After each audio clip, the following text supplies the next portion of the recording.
ജയിക്കുന്നത് എങ്ങനെയെന്ന വിഷയത്തെക്കുറിച്ചാണ് സംസാരിച്ചുകൊണ്ടിരിക്കുന്നത്. ഇത് ശരിക്കും ദൈവത്തെക്കുറിച്ചുള്ള പരിജ്ഞാനത്തിലേക്ക് പോകണമെന്ന് എനിക്ക് ആഗ്രഹമുണ്ടെങ്കിലും നമ്മൾ ഈ ദൈവത്തെ അറിയുവാൻ ഏറ്റവും പ്രധാനമായിട്ടും വേണ്ടത് വിക്ടറിയാണ്, വിക്ടറി ഓവർ സിൻ. നമ്മൾ എന്തുമാത്രം പാപത്തെ ജയിക്കുന്നോ അത്രമാത്രമേ കർത്താവിനെ നമ്മൾ അറിയുള്ളൂ. കാരണം ദൈവത്തെ അറിയുന്ന ആത്മാവിലൂടെയാണ്. ആത്മാവിൻ്റെ ജീവൻ മാത്രമേ ദൈവത്തെ നമുക്ക് വെളിപ്പെടുത്തി തരുന്നുള്ളൂ.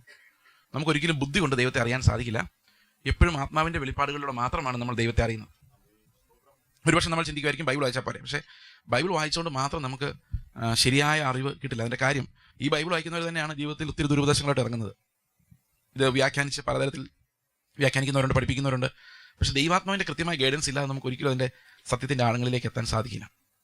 നമ്മൾ ഇന്നലെ കണ്ടത് എങ്ങനെയാണ് പാപശരീരത്തിന് നീക്കം വരുന്നതെന്നാണ്. പാപശരീരത്തിന് നീക്കം വരേണ്ടതിന് ക്രിസ്തു കാൽവരി ക്രൂശിൽ മരിച്ചപ്പോൾ അവൻ എന്നെയും കൂടെ ആ ക്രൂശിൽ ചേർത്തു എന്ന് പറഞ്ഞാൽ അവൻ്റെ ശരീരത്തിൽ ഞാൻ മരിച്ചു. ഞാൻ ഇന്നലെ 2 ഉദാഹരണം പറഞ്ഞു. യുദ്ധത്തിനൊരാൾ പോയ കഥ പറഞ്ഞു. അവൻ്റെ ശരീരത്തിൽ വേറൊരാൾ മരിച്ചു എന്ന് പറയുന്ന പോലെ. 2 കൊരിന്ത്യർ ലേഖനം 5:14 വായിച്ചു നോക്കി. 2 Corinthians chapter 5 verse 14. ക്രിസ്തുവിന്റെ സ്നേഹം ഞങ്ങളെ നിർബന്ധിക്കുന്നു. എല്ലാവർക്കും വേണ്ടി ഒരുവൻ മരിച്ചിരിക്കെ എല്ലാവരും മരിച്ചു എന്നും. എല്ലാവരും മരിച്ചു. അപ്പോൾ എല്ലാവർക്കും വേണ്ടി ഒരുവൻ മരിച്ചപ്പോൾ എന്ത് സംഭവിച്ചു? എല്ലാവരും മരിച്ചു. ഇന്നലെ നിങ്ങൾ വീട്ടിൽ പോയിട്ട് പരീക്ഷിച്ച് നോക്കിയോ മരിച്ചോ ഇല്ലെന്ന്? മരിച്ചായിരുന്നോ? ആരെങ്കിലും കുത്തിയോ? ക്രിസ്തുവിൻ്റെ കൂടെ മരിച്ചായിരുന്നോ? തെളിവുണ്ടായിരുന്നോ? ആരും മിണ്ടുന്നില്ല, അനങ്ങുന്നുമില്ല.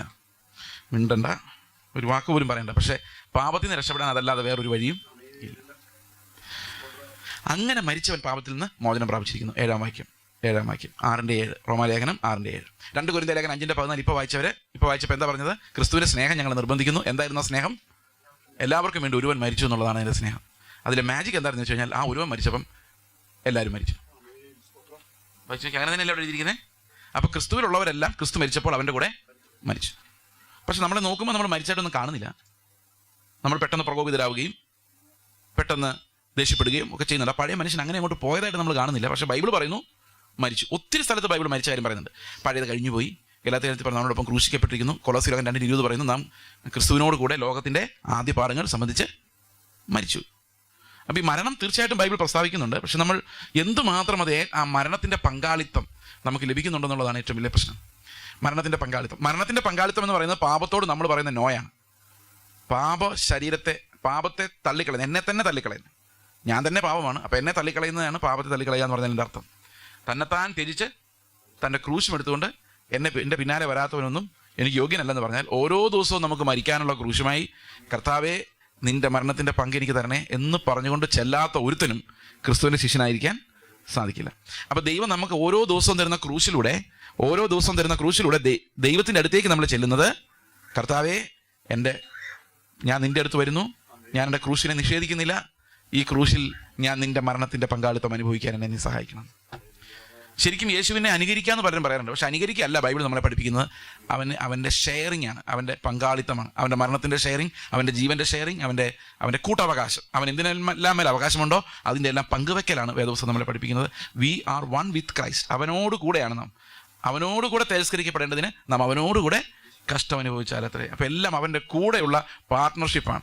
യേശുവിനെ ഞാൻ യേശു നടന്ന പോലെ നടക്കാൻ അങ്ങനെയൊന്നും പറ്റില്ല. അവൻ്റെ മരണത്തിൽ പങ്കാളികളാകും തോറും അവൻ്റെ ജീവൻ എൻ്റെ ഉള്ളിൽ വെളിപ്പെട്ടുകൊണ്ടിരിക്കും. I can only die with him. അവിടെ റോമർ 6:3 പറയുന്നത് ഇങ്ങനെയാണ്. 6:3 ക്രിസ്തുവിനോട് ചേരുവാൻ സ്നാനമേറ്റിരിക്കുന്നവരായ നാം എല്ലാവരും അവൻ്റെ മരണത്തിൽ പങ്കാളികളാകുവാൻ സ്നാനമേറ്റിരിക്കുന്നത് നിങ്ങൾ അറിയുന്നില്ല. അപ്പോൾ ക്രിസ്തുവിനോട് ചേരുന്നത് എങ്ങനെയാണ്? അവൻ്റെ ക്രൂശിൽ മാത്രമേ ചേരാൻ പറ്റുള്ളൂ. ക്രിസ്തുവിനോട് ചേരുവാൻ സ്നാനമേറ്റവരായ നാം എല്ലാവരും അവൻ്റെ അപ്പോൾ യേശുവിൻ്റെ മരണത്തിൻ്റെ ആ പോയിന്റിൽ വെച്ച് മാത്രം, കാൽവരി ക്രൂശിൽ വെച്ച് മാത്രം, ആ മരണത്തിലൂടെ മാത്രമേ നമുക്ക് യേശു ക്രിസ്തുവിനോട് ചേരാൻ സാധിക്കുകയുള്ളൂ. പക്ഷെ ഇന്ന് പല ആളുകളും യേശു ക്രിസ്തു രോഗികളെ സൗഖ്യമാക്കിയ, ഭൂതങ്ങളെ പുറത്താക്കി അവിടെയൊക്കെ വെച്ച് ചേരാൻ ശ്രമിക്കുന്നുണ്ട്. പക്ഷെ അവിടെ കൊണ്ടൊന്നും നമുക്ക് ക്രിസ്ത്യാനിയാകാൻ പറ്റില്ല, പുതിയ ജീവൻ പ്രാപിക്കാൻ സാധിക്കില്ല. മരിക്കാതെ, മരണത്തിൻ്റെ സദൃശ്യം വഹിക്കാതെ ഒരിക്കലും പുനരുത്ഥാനത്തിൻ്റെ സദൃശ്യം വഹിക്കാൻ സാധിക്കില്ല. ഇന്നത്തെ ക്രൂസൈഡുകളിലൊക്കെ ആൾക്കാരെ ക്ഷണിക്കുന്നത് അവൻ്റെ മരണത്തിൽ പങ്കാളികളാകാനല്ല, അവൻ രോഗശാന്തി വരുത്തിയ ഗലീല കടൽ തീരത്ത് വന്ന് വേണമെങ്കിൽ വയറുവേദന മാറ്റിക്കൊണ്ട് പോക്കോ എന്ന് മാത്രമാണ്. Such people never join Christ. ക്രിസ്തുവിനോട് ചേരുവാൻ സ്നാനമേറ്റവരായ നാം എല്ലാവരും അവൻ്റെ മരണത്തിൻ്റെ പങ്കെടുക്കുവാൻ, അവൻ്റെ മരണത്തിൻ്റെ പാർട്ട്ണർഷിപ്പ് എടുക്കുവാൻ, അവൻ്റെ മരണം എൻ്റെ ദേഹത്ത് വഹിക്കുവാൻ, അവൻ്റെ മരണം എൻ്റെ ദേഹത്ത്, ക്രിസ്തുവിൻ്റെ മരണം എൻ്റെ ദേഹത്ത് വഹിക്കുവാൻ വേണ്ടി സ്നാനമേറ്റിരിക്കുന്നു. ഭയങ്കരമായിപ്പോയി അല്ലേ സ്നാനം? അറിഞ്ഞില്ലായിരുന്നല്ലേ? ഞാൻ സ്നാനപ്പെട്ടപ്പോൾ ഇതൊന്നും അറിഞ്ഞില്ല. പിന്നെ കർത്താവ് പറഞ്ഞു, മരണത്തിൻ്റെ ഷെയറാണ് നീ വാങ്ങിച്ചുകൊണ്ടിരിക്കുന്നതെന്ന്. അവർ ഭയങ്കര രസമായി മരിക്കുന്നത്, കർത്താവിന് വേണ്ടി മരിക്കുന്നത് ഭയങ്കര രസമാണ്. അതൊരു വലിയ ജോയാണ് നമുക്ക് തരുന്നത്, ഒരു വലിയ ആനന്ദമാണ് തരുന്നത്. നിങ്ങൾ വിചാരിക്കുന്നവരല്ല, ഒരു പൊട്ടിയിട്ട് പൊട്ടിച്ചിട്ട് നമ്മൾ തിരിച്ചൊന്ന് പൊട്ടിക്കുമ്പോൾ കിട്ടുന്ന നല്ല ആനന്ദം. അവൻ നിങ്ങളെ കണ്ട് ഓടുന്നതും അല്ല ആനന്ദം. അവിടെ നിങ്ങൾക്ക് അവനെ വേണമെങ്കിൽ തല്ലാമായിരുന്നു. ഉദാഹരണത്തിന് കർത്താവ് പറഞ്ഞു, നിങ്ങളെല്ലാം നിൻ്റെ കയ്യിലുള്ളതെല്ലാം വിറ്റ് വാൾ വാങ്ങാൻ പറഞ്ഞു. കുറേ നേരം കഴിഞ്ഞ് പറഞ്ഞു, വാൾ എടുക്കുന്നവൻ വാളെ നശിക്കുന്നു. നമ്മൾ വിചാരിച്ച് എന്ത് കർത്താവ് ഇതിങ്ങനെ തിരിച്ചു മറിച്ചും പറയുന്നത് അല്ലെ? ആദ്യം പറഞ്ഞു വാൾ വാങ്ങിക്കുക, എല്ലാം വിറ്റിട്ട് വാൾ വാങ്ങിക്കേണ്ട സമയം വരുന്നു എന്ന് പറഞ്ഞാൽ അപ്പോഴേക്കും പോയി വാൾ മേടിച്ചു കഴിഞ്ഞു. കാരണം എവിടെ മാനുഷികമായതെങ്കിൽ എവിടെ കിട്ടും അവിടെ തന്നെ നമ്മൾ ഓടിച്ചെന്ന് മേടിച്ചിരിക്കും. പക്ഷേ കർത്താവ് അവസാനം എന്താ പറഞ്ഞു? വാളും മേടിച്ച് ഉണ്ടോ എന്ന് ചോദിച്ചു, ഉണ്ടെന്ന് പറഞ്ഞു. ഓക്കെ, സന്തോഷമായി. അവസാനം ആ വാൾ പ്രയോഗിച്ചു കഴിഞ്ഞപ്പോൾ കർത്താവ് പറയാം, വാൾ പ്രയോഗിക്കുന്നില്ല, വാളാലെ നശിക്കും. അപ്പോൾ എന്തിനാ ഈ വാൾ മേടിക്കാൻ പറഞ്ഞു? എൻ്റെ പ്രിയ സഹോദരനെ, വാളില്ലാത്തത് കൊണ്ട് പ്രയോഗിക്കാതിരിക്കേണ്ട, വാളുണ്ടായിട്ട് പ്രയോഗിക്കാതിരിക്കണം. എന്ന് പറഞ്ഞാൽ നമ്മൾ ശക്തരായിരിക്കുമ്പോൾ തന്നെ ബലഹീനരാകണം. ഒരുത്തൻ അടിക്കുമ്പോൾ തിരിച്ചടിക്കാൻ ശക്തി ഉണ്ടെങ്കിൽ എൻ്റെ വാളുണ്ടെന്നർത്ഥം. പക്ഷെ ഞാൻ അവിടെ മരിക്കണം, അതെടുത്ത് പ്രയോഗിക്കരുത്. കയ്യിൽ എല്ലാ ശക്തിയും റിസോഴ്സസ് ഉള്ളപ്പോൾ തന്നെ നമ്മൾ ആ റിസോഴ്സസിനോട് മരിക്കണം. അതാണ് കർത്താവ് അവിടെ പഠിപ്പിക്കുന്നത്. You may have the സോഡ് with you but you cannot use it. നിങ്ങൾക്ക് എല്ലാ റിസോഴ്സസ് ഉണ്ടായിരിക്കാം, രണ്ട് വേണേൽ പൊട്ടിക്കാം, പക്ഷേ അവിടെ നിങ്ങൾ ആ റിസോഴ്സസിനോട് മരിക്കണം. You cannot use it. നിങ്ങൾക്ക് രണ്ട് നല്ല വർത്തമാനം പറയാനുള്ള നല്ല ശുദ്ധമായ വാക്കുകളുമായി വന്നിട്ടുണ്ടാവാം, അത് നിങ്ങളുടെ വാളായിരിക്കും അല്ലേ? അവൻ പറഞ്ഞതിന് മറുപടി അവിടെ ആ സ്പോട്ടിൽ പറയാനുള്ള ബുദ്ധി എനിക്കുണ്ട്, വേണമെങ്കിൽ പ്രയോഗിക്കാം, പക്ഷേ ആ വാൾ ഞാൻ ഉപയോഗിക്കുന്നില്ല. എൻ്റെ കയ്യിലത് ഇല്ലാഞ്ഞിട്ടല്ല, പക്ഷേ അത് ഉപയോഗിക്കുന്നില്ലാത്തത് കൊണ്ടാണ്. അങ്ങനെയാണ് ക്രിസ്തുവിനോടൊപ്പമുള്ള മരണം. യേശുവിന് വേണമെങ്കിൽ ഒരു ലെഗ്യോൺ സൈന്യത്തെ അവിടെ ഇറക്കാം, പക്ഷേ വേണ്ട. അതാണ് മരണം എന്ന് പറയുന്നത് നമ്മുടെ ഒരു ചോയ്സാണ്. We die with Christ. Dying with Christ is a choice. നമുക്ക് ആയുധങ്ങൾ ഇല്ലാത്തത് കൊണ്ടോ നമ്മൾ ശക്തരല്ലാത്തത് കൊണ്ടോ അല്ല, നമ്മുടെ ശക്തി ദൈവത്തിൻ്റെ ശക്തിയാണ്. അത് മനുഷ്യൻ്റെ ബലഹീനതകളിലൂടെയാണ് തികഞ്ഞു വരുന്നത്. കർത്താവ് പറഞ്ഞു, എവിടെ മനുഷ്യർ ബലഹീനരാണോ അവിടെയാണ് എൻ്റെ ശക്തി വെളിപ്പെട്ട് വരുന്നത്. അപ്പോൾ ക്രിസ്തുവിനോടുള്ള മരണം എന്ന് പറയുന്നത് നമ്മുടെ എല്ലാ റിസോഴ്സസിനോടും കൂടെയുള്ള മരണമാണ്. ഈ മരണം ഭയങ്കര ജോയ്ഫുള്ളാണ്, ഭയങ്കര സന്തോഷകരമാണ്. നിങ്ങളതിൻ്റെ സന്തോഷം അനുഭവിച്ചിട്ടുണ്ടെങ്കിൽ ഓരോ സമയത്തും എൻ്റെ മരണത്തിൻ്റെ പങ്കാളിത്തം എടുക്കാൻ നമ്മൾ ആഗ്രഹിക്കും. കാരണം ഈ ക്രിസ്തു ഒരിക്കലും എൻ്റെ ഭാര്യ ഇങ്ങനെ ഒരു വിഷയത്തിന് വേണ്ടി ഇങ്ങനെ പ്രാർത്ഥിച്ചുകൊണ്ടിരുന്നപ്പം ഞങ്ങളുടെ രണ്ടാമത്തെ മകന് മരണകരമായ ഒരു അസുഖം ഉണ്ട്. കുഞ്ഞ് മരിച്ചുപോയി 1.5 വയസ്സിൽ. അപ്പോൾ ഇങ്ങനെ ജീവിക്കണമെന്ന് പറഞ്ഞ് പിടിച്ചു വെച്ച് കർത്താവെ ജീവനെ തിരിച്ചെന്നൊക്കെ പറഞ്ഞ് പ്രാർത്ഥിച്ചുകൊണ്ടിരുമ്പോൾ കർത്താവ് പറഞ്ഞു, നീ എന്തിനാ ഇങ്ങനെ പിടിച്ചു വെച്ച് പ്രാർത്ഥിക്കുന്നത്? നിങ്ങളെല്ലാം എനിക്ക് വേണ്ടി മരിക്കാനുള്ളവരാന്ന് പറഞ്ഞു. അപ്പോൾ എൻ്റെ വൈഫ് പറഞ്ഞു, അത് നമുക്കറിയാവുന്ന കാര്യമാണ്. പക്ഷെ ഒരു കാര്യം കർത്താവ് പറഞ്ഞു, നീ മരിക്കുമ്പം ഞാൻ നിനക്ക് വേണ്ടി മരിച്ച പോലെ ഒരു വേദന നിനക്കുണ്ടാവില്ല. കാരണം നിൻ്റെ വേദനയെല്ലാം ഞാൻ എടുത്തു മാറ്റിയിട്ടുണ്ട്. So your death will not be having it sting. അത് വിഷമുള്ളില്ലാത്ത, വിഷമിക്കേണ്ടാത്ത മരണമാണ്. മരിക്കുമ്പോൾ നമ്മൾ വിഷമിക്കാമോ? ആരെങ്കിലും മരിക്കുമ്പോൾ വിഷമിക്കാമോ? അതോ മരിച്ചതിനായിട്ട് സ്തോത്രം എന്ന് പറയണോ? എന്ത് ചെയ്യണം നമ്മൾ?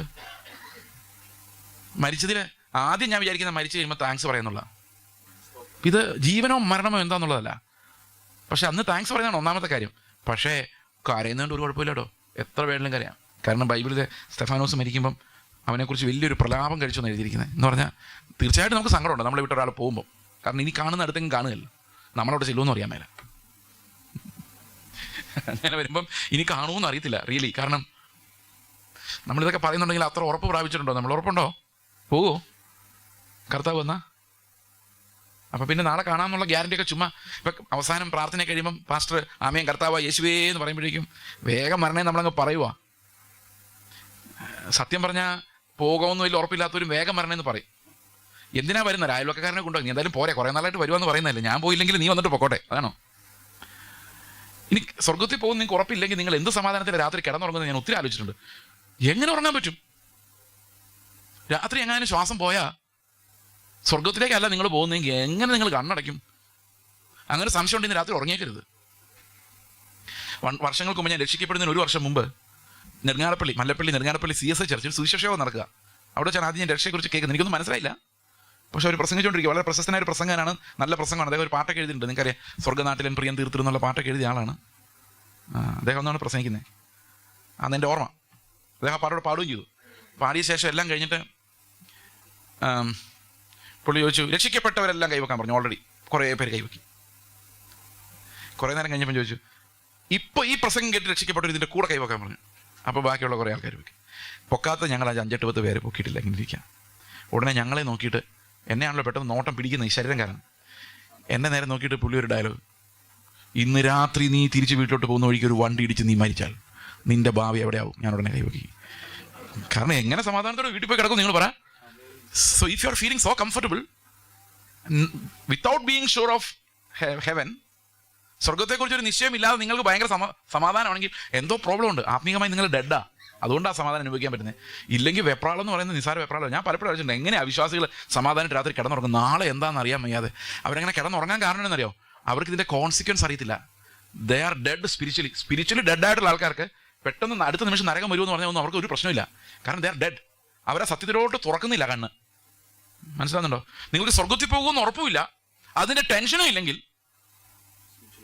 വളരെ സൂക്ഷിക്കണം. കാരണം നിങ്ങളുടെ അകത്ത് ഈ സത്യങ്ങളോട് നിങ്ങൾ ഉണരുന്നില്ല എന്നതിൻ്റെ അർത്ഥം. സത്യങ്ങളോട് ഉണരുന്നില്ല. ഇന്ന് പെന്തക്കോസ്റ്റൽ ചർച്ചുകളിൽ ഈ ഡെഡ്നെസ് വർദ്ധിച്ചു വരുന്നുണ്ട്. നിങ്ങൾ ശ്രദ്ധിച്ചിട്ടുണ്ടോ? അത് people are becoming increasingly spiritually dead. അത് ഇൻക്രീസിംഗ്ലി ഡെഡ് ആവുക എന്ന് പറയുന്നൊരു മോശം പ്രയോഗമാണെന്ന് എനിക്കറിയാം. അതങ്ങനല്ല പറയേണ്ടത്. ഈ ഡെഡ്നെസ് നമ്മൾ കൂടുതലായി അനുഭവിക്കുന്നു എന്നാണ് പറയേണ്ടത് സഭകളിൽ. അത് വർദ്ധിച്ച് വരികയാണ്.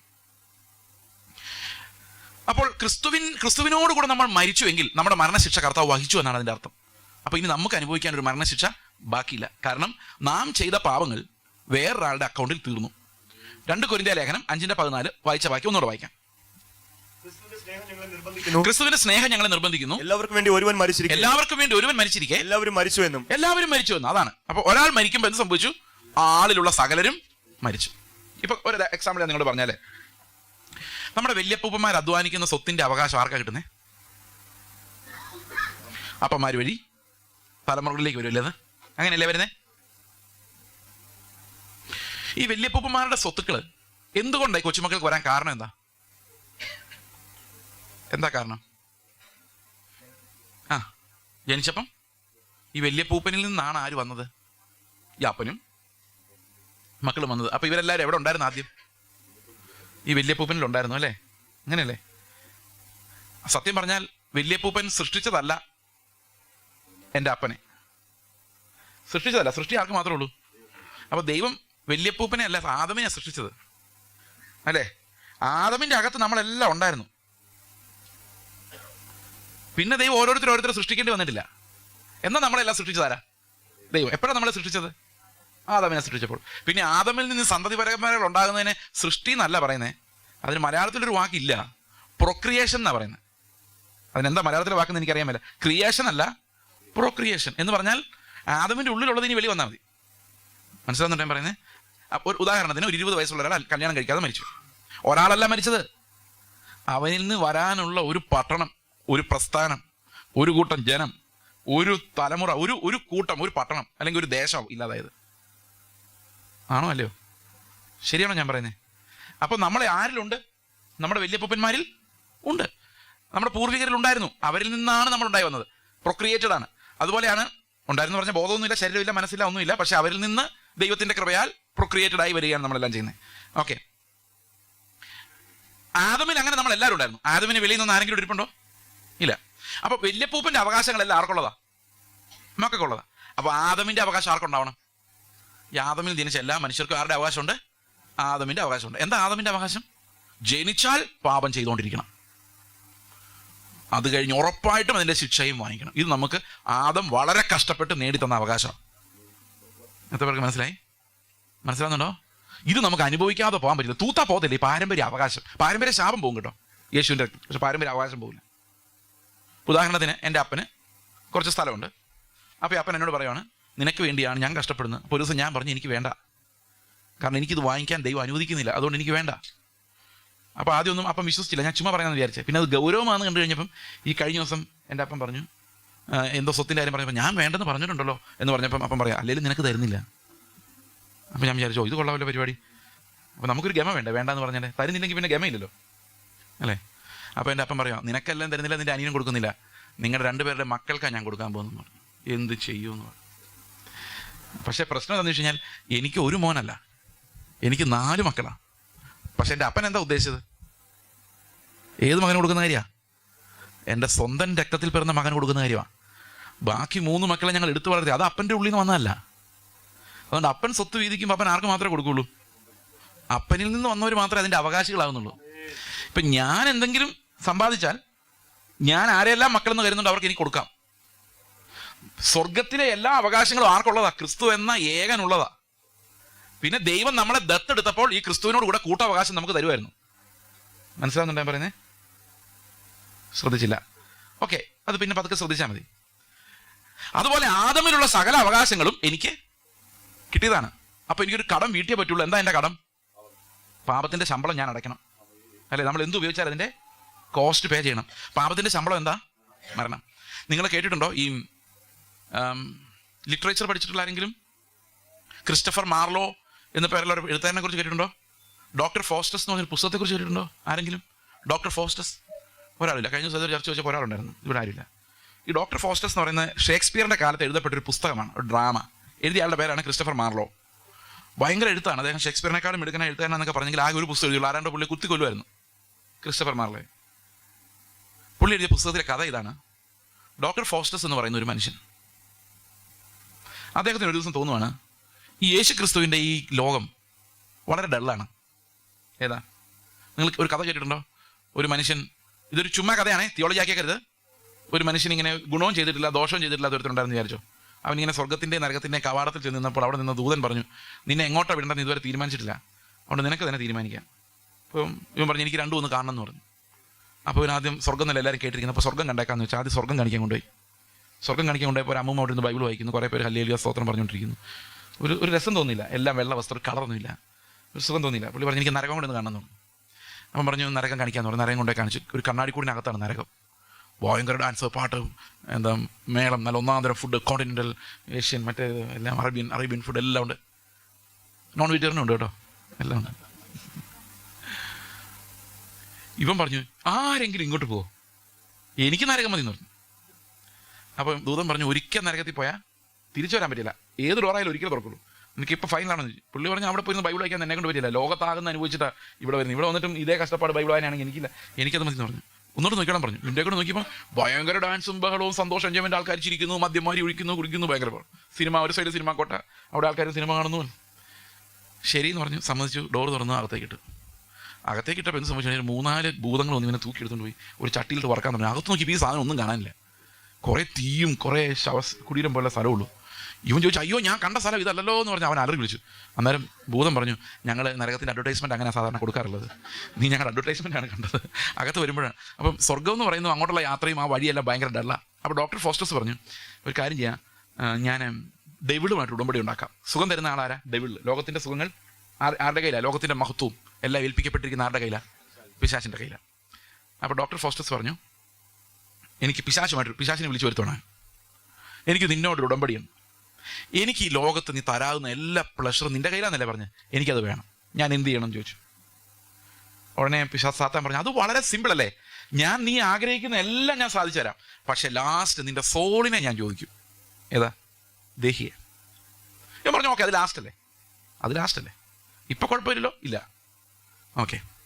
ഇവൻ പതുക്കെ ലോകത്തെ ആസ്വദിക്കാൻ തുടങ്ങി, എൻജോയ് ചെയ്യാൻ തുടങ്ങി, അവൻ ഇഷ്ടമുള്ള രീതിയിലെല്ലാം ജീവിച്ചു, ഭയങ്കര പ്ലഷറിനകത്ത് ജീവിച്ചു. അവസാനം ഒരു ദിവസം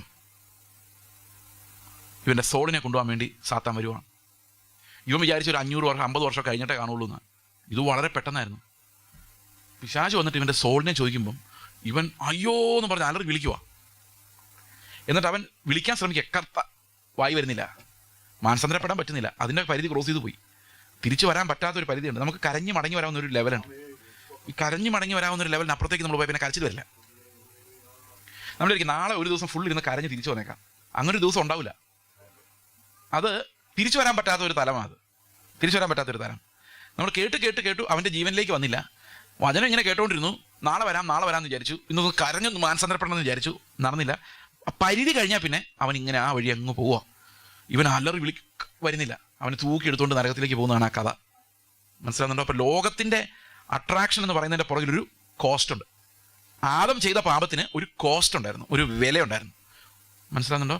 നമ്മൾ ഇനി ലോകത്ത് എൻജോയ് ചെയ്യാൻ എന്തിനു വേണ്ടി ഇറങ്ങി തിരിച്ചാലും അതിനെല്ലാം നമ്മളറിയാതെ വില കൊടുക്കുന്നുണ്ട്. എത്ര പേർക്ക് സന്തോഷമായി? നമ്മുടെ ദേഹിക്ക് അതിൻ്റേതായ വില കൊടുക്കേണ്ടി വരും.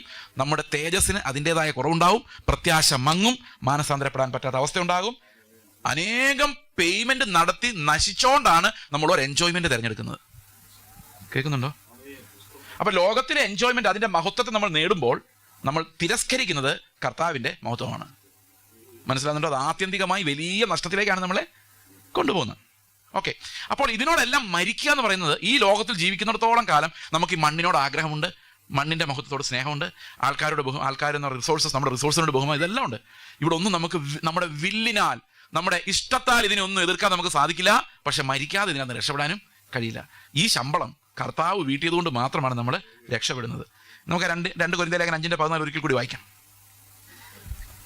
ക്രിസ്തുവിന്റെ സ്നേഹം ഞങ്ങളെ നിർബന്ധിക്കുന്നു, എല്ലാവർക്കും വേണ്ടി ഒരുവൻ മരിച്ചിരിക്കെ എല്ലാവരും മരിച്ചു. അത് ഞാൻ ചിന്തിക്കാൻ വേറൊരു വഴി നിങ്ങൾക്ക് പറയാം. എനിക്ക് 4 പിള്ളേരെ ഞാൻ പറഞ്ഞല്ലോ. ഈ 4 പിള്ളേരുടെ ഫീസ് ഞാൻ കൊണ്ട് അടച്ചു എന്ന് വെച്ചാൽ കോളേജിൽ ആരാ ഫീസ് അടച്ചത്? ഞാനാ. രസീത് ആർക്കാ കിട്ടുന്നേ? പിള്ളേർക്കാ അല്ലേ? അപ്പം മരിച്ചത് യേശു ആണെങ്കിലും മരിച്ചെന്നുള്ള രസീത് ആരുടെ പേരിലാണ് കിടക്കുന്നത്? നിങ്ങളുടെ പേരിലുണ്ടോ ഓൾറെഡി മരിച്ചെന്നുള്ള രസീത്? ഇതൊക്കെ കാണാത്ത കാര്യങ്ങൾ, വിശ്വാസത്തിലെ കാണാത്ത കാര്യങ്ങൾ എന്ന് പറയുന്നത് എൻ്റെ മരണം ഞാൻ കാണാത്ത കാര്യമാണ്. ഞാൻ ക്രിസ്തുവിനോടൊപ്പം മരിച്ചു എന്ന് പറയുന്നത് ഞാൻ കാണാത്ത കാര്യമാണ്. അത് നിങ്ങൾ വിശ്വസിക്കുന്നുണ്ടോ എന്നുള്ളതാണ്. Did you dye with Christ? ഒരു മിണ്ടുന്നില്ല. വേറെ എന്തെങ്കിലുമൊക്കെ ചോദിക്കണമായിരുന്നു. നിങ്ങളുടെ പ്രശ്നങ്ങളുടെ വിടുതൽ എന്നൊക്കെ പറയാൻ ചിലപ്പോൾ യെസ് എന്ന് പറയാൻ അറിയില്ല.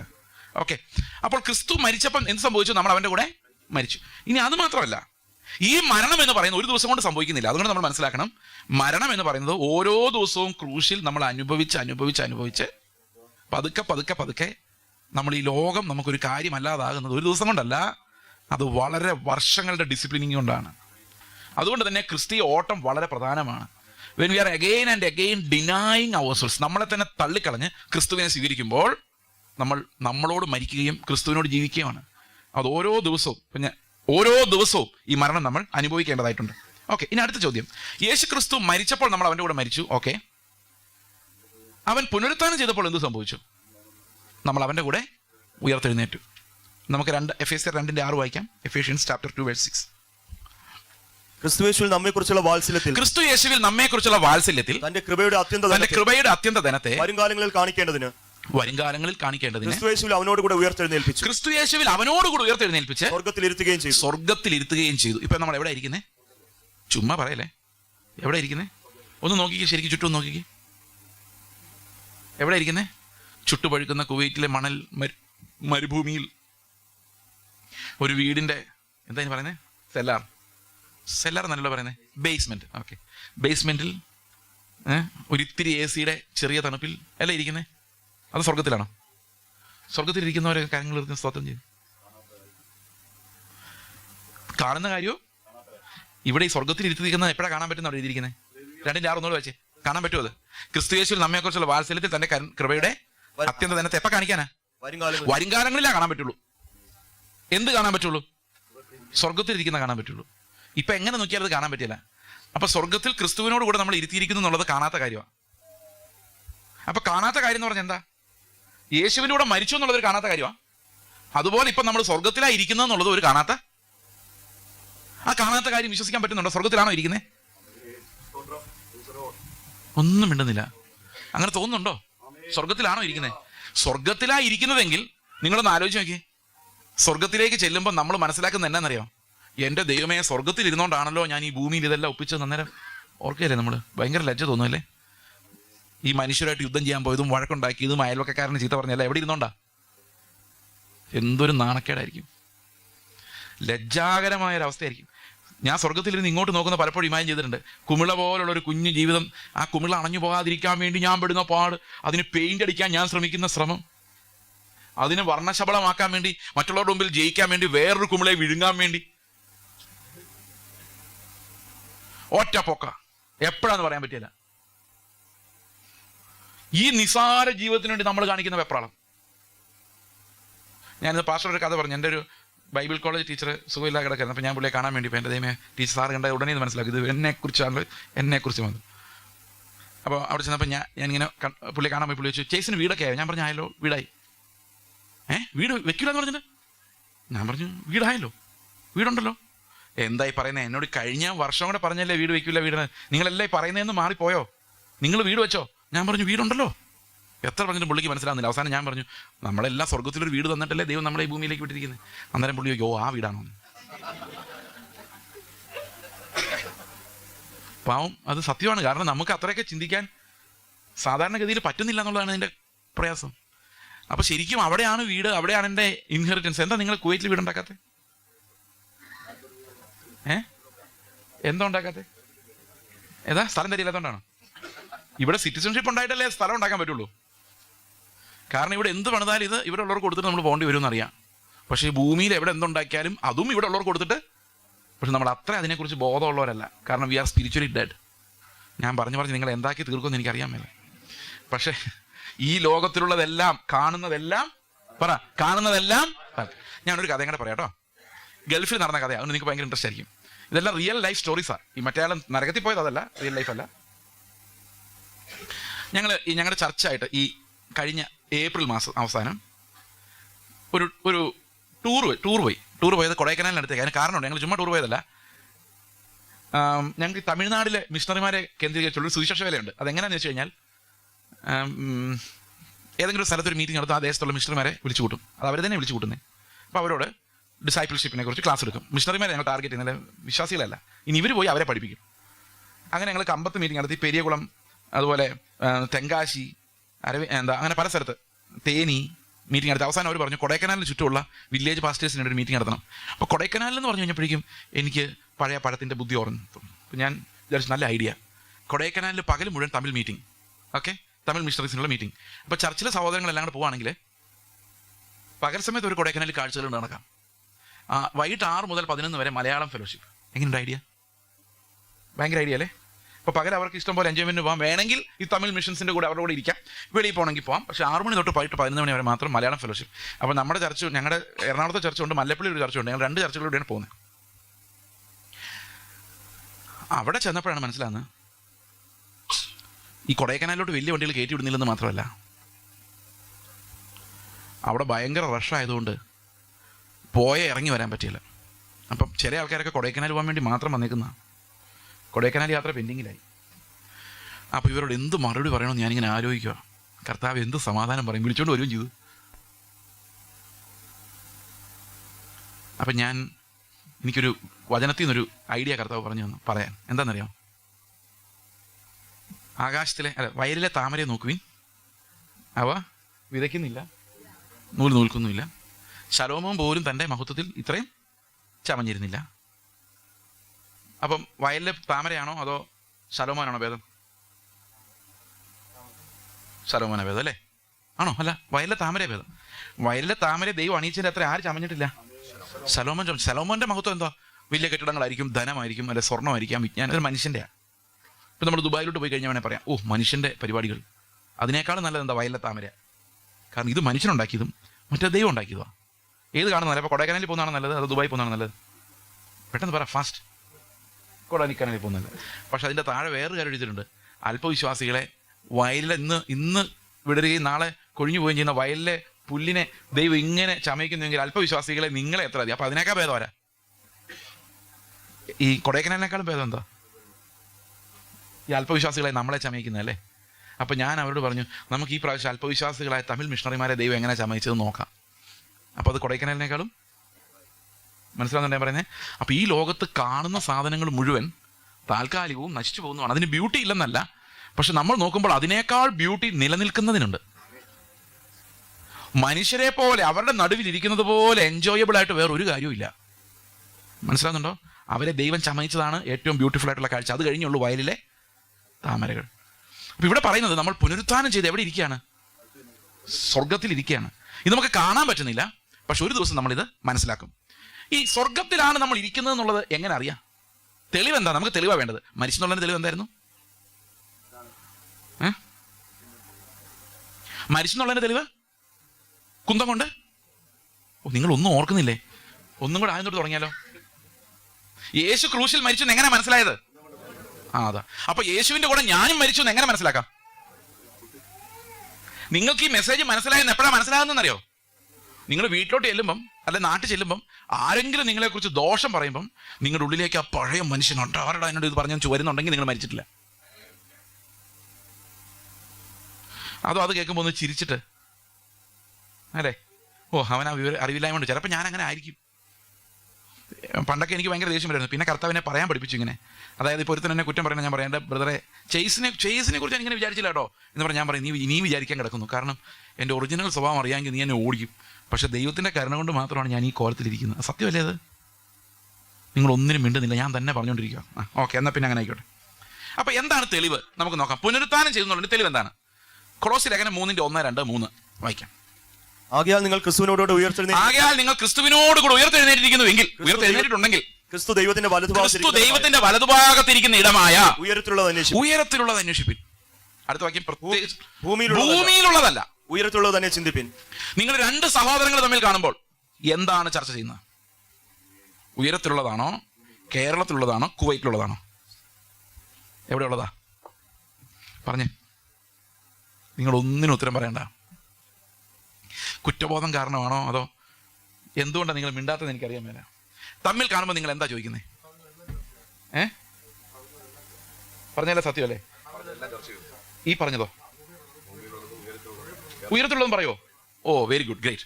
നിങ്ങൾ ഉയരത്തിലേക്കാണ് നോക്കിക്കൊണ്ടിരിക്കുന്നതെങ്കിൽ നിങ്ങൾ പുനരുത്ഥാനം ചെയ്തിട്ടുണ്ടെന്നുള്ളതിന്റെ തെളിവാണ്. അവിടെ നിങ്ങൾക്ക് ഡിപ്പോസിറ്റ് ഉണ്ട്. അതുകൊണ്ടാണ് വല്ലപ്പോഴും കാഴ്ച അങ്ങോട്ട് പോകുന്നത്. അങ്ങോട്ട് കാഴ്ച പോകുന്നില്ലെങ്കിൽ നിങ്ങൾക്ക് അവിടെ എന്തില്ല? ഡിപ്പോസിറ്റ് ഉള്ളതായി നിങ്ങൾക്ക് അറിയത്തില്ല. You are concerned only about Kerala. എവിടെ ഡിപ്പോസിറ്റ്? നിങ്ങൾക്ക് കുവൈറ്റിനാണ് ഇഷ്ടം, കേരളത്തിനാണ് ഇഷ്ടം? കുവൈറ്റ് ഇഷ്ടമായിരിക്കും, പക്ഷേ എത്രയും പെട്ടെന്ന് കേരളത്തിലോട്ട് പോയി.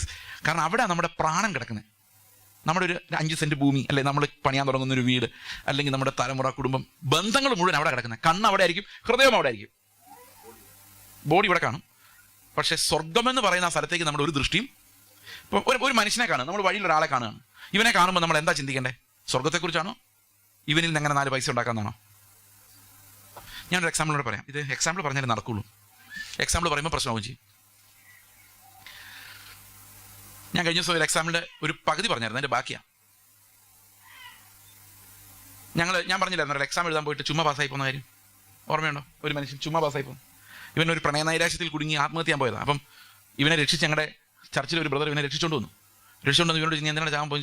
ഒരു പെണ്ണിനെ ഞാൻ പ്രേമിച്ചായിരുന്നു, അവൾ ഇപ്പോൾ കല്യാണം കഴിച്ച് 2 പിള്ളേരുമായി, എനിക്ക് സഹിക്കാൻ പറ്റുന്നില്ല, അതുകൊണ്ടാണെന്ന് പറഞ്ഞു. അപ്പോൾ ഇവൻ പറഞ്ഞു, നിനക്ക് വട്ടുണ്ടോ, നീ എന്താ ഇങ്ങനെ കാണിക്കും, നീ എന്തിനാ എന്നിട്ട് മരിക്കാതെ പോകുന്ന ചോദിച്ചാൽ പറയാം, ഞാൻ മരിക്കാൻ റെയിൽവേ ട്രാക്കിൽ ചാടാൻ തുടങ്ങിയപ്പോൾ ഒരുത്തം പറയുന്നത്, നിന്റെ പഴയ ക്രിക്കറ്റ് ടീമോട് ക്രിക്കറ്റ് കളിക്കാൻ വന്നിട്ട് ചാകുന്നതിന് മുമ്പ് ലാസ്റ്റായിട്ട് ക്രിക്കറ്റ് മാച്ച് കാണാൻ വേണ്ടി വന്നതാണ്. അപ്പോൾ ഇവൻ ഈ ബ്രദർ എന്നെ വിളിച്ചിട്ട് പറഞ്ഞു, അണ്ണാ ഇങ്ങനെ ഒരു പയ്യൻ വന്നിട്ടുണ്ട്, ഇവനെ നമ്മുടെ ചർച്ചിൽ താമസിപ്പിച്ചാൽ. അപ്പോൾ ചർച്ച് എന്ന് പറഞ്ഞാൽ ഞങ്ങൾ ഇങ്ങനെ വാടകയ്ക്ക് എടുത്തേക്കുന്ന ഒരു വീടാണ്, അതാണ് ചർച്ച, അവിടെ താമസമില്ല. അപ്പോൾ ഞങ്ങൾ പറഞ്ഞു ഓക്കെ എന്നാൽ പിന്നെ ആയിക്കോട്ടെ എന്ന് പറഞ്ഞു. ഇവനെ അവിടെ താമസിപ്പിച്ചു. ഇവനുള്ള ഫീസ് ആയിട്ട് 1 ലക്ഷം രൂപ പാവം മനുഷ്യൻ കൊണ്ട് അടച്ചു. ഇവന് 2ാമത് അഡ്മിഷൻ മേടിച്ചു കൊടുത്തു. അതിന് ആബ്സെൻസ് കോൺട്രോൾ ചെയ്യാൻ വേണ്ടി ഏതാണ്ട് ആപ്ലിക്കേഷൻ കൊടുത്തു. ഒരു വിധത്തിൽ അവനെ 2ാമത് അഡ്മിഷൻ എഞ്ചിനീയറിംഗ് കോളേജ് മേടിച്ചു കൊടുത്തു. എക്സാം എഴുതാൻ പോകാൻ ഇവൻ പഠിക്കില്ല, പുസ്തകം മേടിച്ചു കൊടുത്തു. ഇവനെ പഠിപ്പിക്കാൻ ഒരു ട്യൂഷൻ പഠിപ്പിക്കാൻ ഒരാളെ അവിടെ ആക്കി, എങ്ങനെയും രക്ഷപ്പെടുത്തെന്ന് വിചാരിച്ചു. പക്ഷേ ഇവൻ പഠിക്കില്ല, ഇവനവിടെ ഇരിക്കത്തുമില്ല. രാത്രി മുഴുവൻ അരഞ്ഞിരിഞ്ഞ് നടക്കും. രാത്രി എവിടെ ചുമടെടുക്കാൻ വിട്ട പൈസ ആയിട്ട് അതും കഴിച്ചുകൊണ്ട് നടക്കും രാത്രിയിൽ. അവസാനം രാത്രി 12 ആകുമ്പോൾ വീട്ടിൽ വന്ന് കയറും. അയൽക്ക് മുകളിലൊരു വീടുണ്ട്, താഴെ ഒരു വീടുണ്ട്. ഞങ്ങൾ നടുക്ക 3 നില വീടിൻ്റെ നടുക്കാണ് ഈ ചർച്ച് ഹാള്. അവർ പറഞ്ഞു ഞങ്ങൾക്ക് പറ്റിയാലോ, ഇത് ഭയങ്കര ഡിസ്റ്റർബൻസ്, രാത്രി ഒന്ന് ഗേറ്റ് തുറക്കൽ, ഉറക്കെയുള്ള സംസാരം, ഞങ്ങളിത് ഭയങ്കര പ്രശ്നമാക്കുമെന്ന് പറഞ്ഞു കഴിഞ്ഞപ്പോൾ ഞാൻ ഈ സാറിനെ, അതായത് ഇവനെ വിളിച്ചുകൊണ്ട് വന്ന പ്രൊഫസർ, പുള്ളി പ്രൊഫസറാണ് ആ കോളേജിൽ, വിളിച്ചിട്ട് പറഞ്ഞു, ഇവനെ നമ്മുടെ ചർച്ചിൽ താമസിപ്പിച്ച് ആകെ നാണക്കേടാവാൻ സാധ്യതയുണ്ടല്ലോ, ഇവൻ 5-6 മാസമായിട്ട് നന്നാകുന്നതിൻ്റെ യാതൊരു ലക്ഷണവും കാണിക്കുന്നുമില്ല, നമ്മൾ പറയുന്നത് അനുസരിക്കുന്നുമില്ല, ഇവനെ നമുക്കങ്ങ് പറഞ്ഞു വിട്ടാലോ എന്ന് ചോദിച്ചു. അപ്പോൾ ഈ സാർ എന്നോട് പറയുക, അണ്ണാ അവൻ എന്നെ കൊന്നാലും ഞാൻ അവനെ വിടത്തില്ല, കാരണം ദൈവമാണ് അവനെ എൻ്റെ കൈ തന്നിരിക്കുന്നത്, അതിൻ്റെ റിസൾട്ട് എന്താണെന്ന് ദൈവം നോക്കിയോളും, ഞാൻ എന്തായാലും അവനെ വിടാൻ ഉദ്ദേശിക്കുന്നില്ലെന്ന് പറഞ്ഞു. അപ്പോൾ ഞാൻ പറഞ്ഞു, താങ്കൾക്ക് അത്രയും കോൺഫിഡൻസ് ആണെങ്കിൽ ഞാനും നിൻ്റെ കൂടെ ഉണ്ടെന്ന് പറഞ്ഞു.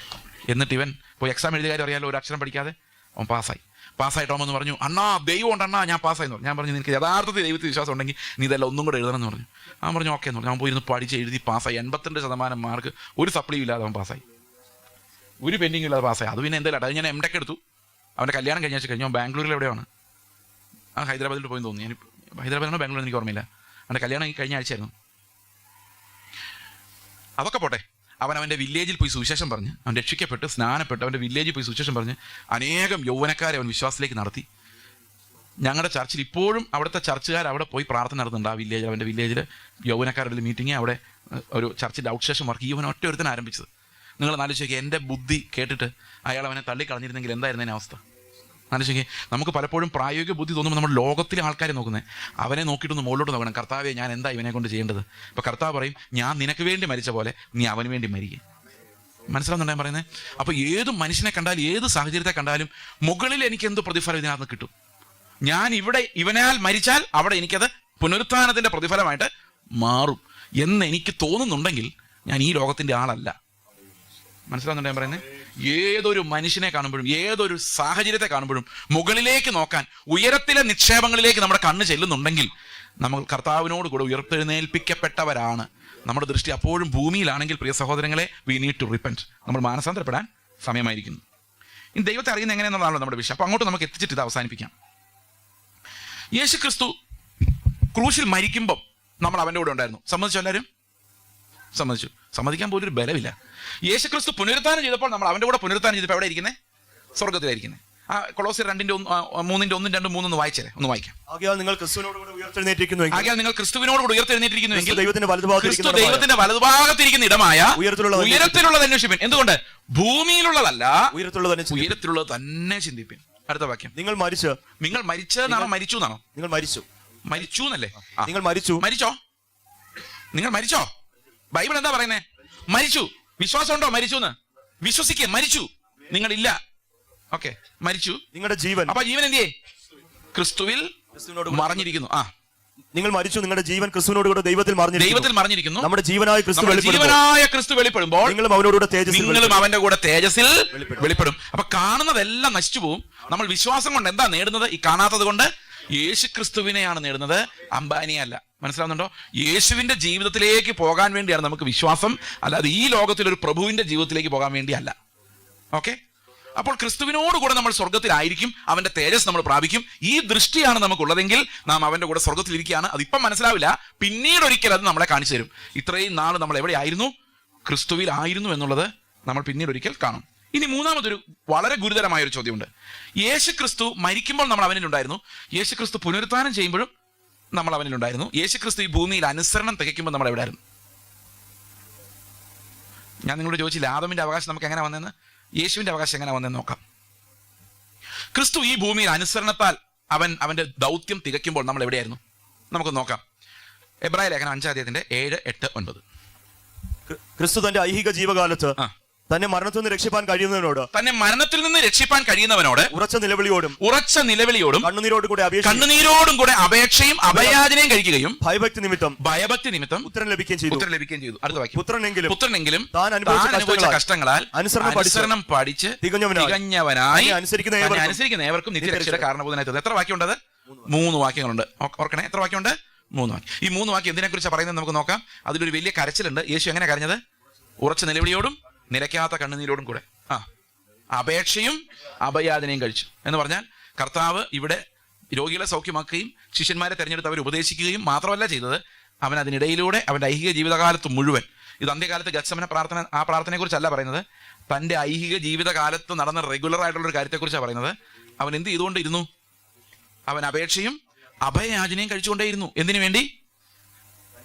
തന്നെ മരണത്തിൽ നിന്ന് രക്ഷിപ്പാൻ കഴിയുന്നവനോട്.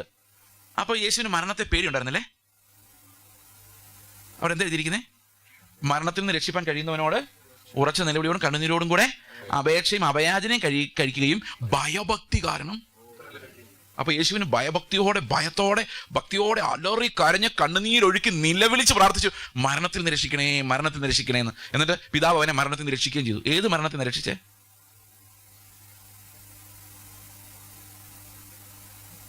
ശാരീരിക മരണം, ശരീരമരണം അവൻ അനുഭവിച്ചേ പറ്റുമായിരുന്നുള്ളൂ. അതിൽ നിന്ന് അവൻ രക്ഷ പ്രാപിച്ചില്ല, അവൻ ചോദിച്ചില്ല. എൻ്റെ ശരീരം അർപ്പിക്കപ്പെടേണ്ടി വരുമെന്ന് കർത്താവിന് അറിയാമായിരുന്നു. അതുകൊണ്ട് ഒരിക്കലും ശാരീരിക മരണത്തിന് രക്ഷപ്പെടാൻ വേണ്ടി കർത്താവ് പ്രാർത്ഥിച്ചു. ഇനി പ്രാർത്ഥിച്ചു എന്ന് പറയുവാണെങ്കിലും അതിന് രക്ഷപ്പെട്ടില്ലല്ലോ. ഇവിടെ ഉത്തരം നൽകിയെന്നല്ലേ പറഞ്ഞേക്കുന്നത്? അങ്ങനെയല്ലേ? ഭയഭക്തിയോടെ പ്രാർത്ഥിച്ചുകൊണ്ട് ഉത്തരം നൽകിയെന്നാണ് പറഞ്ഞത്.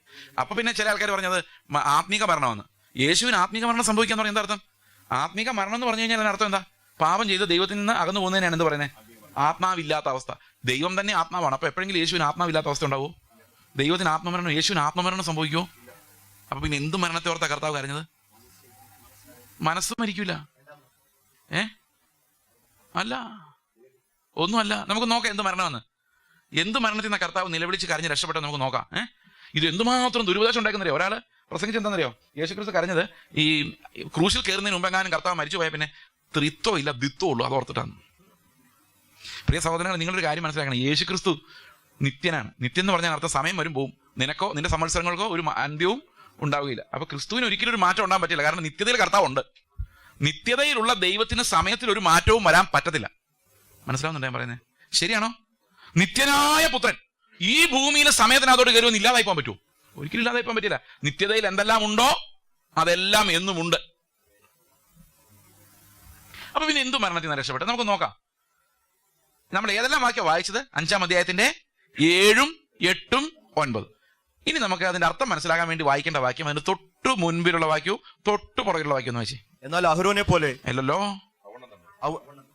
അങ്ങനെ മറ്റൊരിടത്ത് നീ മൽക്കീസേദെക്കിന്റെ 6-ാം വാക്യം അങ്ങനെ മറ്റൊരിടത്ത് നീ മൽക്കീസേദെക്കിന്റെ ക്രമപ്രകാരം എന്നേക്കും ഒരു പുരോഹിതൻ എന്ന് പറയുന്നു. ഇനി 10-ാം വാക്യം ഇതിന് ശേഷമുള്ള മൽക്കീസേദെക്കിന്റെ ക്രമപ്രകാരം പുരോഹിതൻ എന്നുള്ള നാമം ദൈവത്താൽ ലഭിച്ചിരിക്കുന്നു. അപ്പൊ 6-ാം വാക്യവും 10-ാം വാക്യവും എന്താ പറയുന്നത്? യേശു ക്രിസ്തുവിന്റെ മൽക്കീസേദെക്കിന്റെ ക്രമപ്രകാരമുള്ള മഹാപൗരോഹിത്യത്തെ കുറിച്ചാണ് പറയുന്നത്. അപ്പൊ 7, 8, 9 വാക്യങ്ങളിൽ കർത്താവ് ചെയ്തത് ഒരു പുരോഹിത ശുശ്രൂഷയായിരുന്നു. ആണോ അല്ലയോ? സമ്മതിച്ചു അത്രയും? അപ്പൊ എന്താ പൗലോസ് പറഞ്ഞു വരുന്നത്? ഒരു പുരോഹിത ശുശ്രൂഷയെ കുറിച്ചാണ്. ഈ പുരോഹിതൻ ആർക്ക് വേണ്ടിയാ പ്രാർത്ഥിക്കുന്നത്? പുരോഹിതൻ അർപ്പിക്കുന്ന യാഗം ആർക്ക് വേണ്ടിയാ? ജനങ്ങൾക്ക് വേണ്ടിയാ. ജനങ്ങൾക്ക് വേണ്ടി മാത്രമാണോ? ജനങ്ങൾക്ക് വേണ്ടിയും തനിക്ക് വേണ്ടിയോ അല്ലേ? കാരണം അവനും പാപിയാ. യാക്കോബക്കാരുടെ കുർബാന കണ്ടിട്ടുണ്ടോ?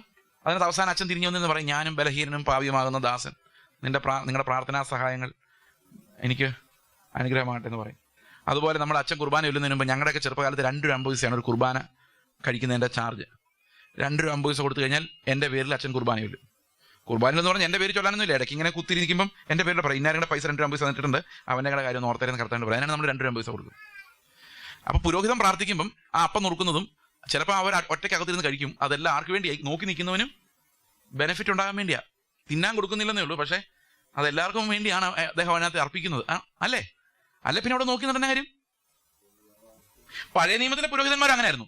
അവര് ജനത്തിന് വേണ്ടിയും അവർക്ക് വേണ്ടിയായിരുന്നു. എന്നാൽ യേശു ആർക്ക് വേണ്ടിയായിരുന്നു നമുക്ക് നോക്കാം. യേശുവിന്റെ പൗരോഹിത്യത്തിൽ വ്യത്യാസം ഉണ്ടായിരുന്നു. അതെന്താ? നമുക്ക് എബ്രായ ലേഖനം 4-ാം അധ്യായത്തിന്റെ 14, 15, 16. ആകയാൽ ദൈവത്തിനായ യേശു 13 കൂടെ വായിച്ചോ. അവന് മറിഞ്ഞിരിക്കുന്ന ഒരു സൃഷ്ടിയുമില്ല. ആർക്കാ? ദൈവത്തിന്. സകലവും അവന്റെ മുമ്പാകെ നഗ്നവും മലർന്നതുമായി കിടക്കുന്നു. അപ്പൊ ദൈവത്തിന് മുമ്പിൽ എല്ലാം തുറന്നു കിടക്കുക. നമ്മുടെ ഒരു പാപവും നമുക്ക് മറച്ചു വെക്കാൻ പറ്റില്ല. എല്ലാം ദൈവത്തിന് അറിയാം. അതുകൊണ്ട് അവനുമായിട്ടാണ് നമ്മുടെ കാര്യം എന്ന് പറഞ്ഞാൽ ഏതെങ്കിലും ഒരു പുരോഹിതൻ ചുമ്മാ കുർബാനയിലേ പോരാ. എന്റെ അകവും പുറവും അറിയുന്ന ഒരുത്തൻ ദൈവത്തിന് മുമ്പിൽ നഗ്നവും മലർന്നുമായി കിടക്കുന്നുണ്ട്. എന്റെ ബിസിനസ് ആരുമായിട്ട് നടത്തണം?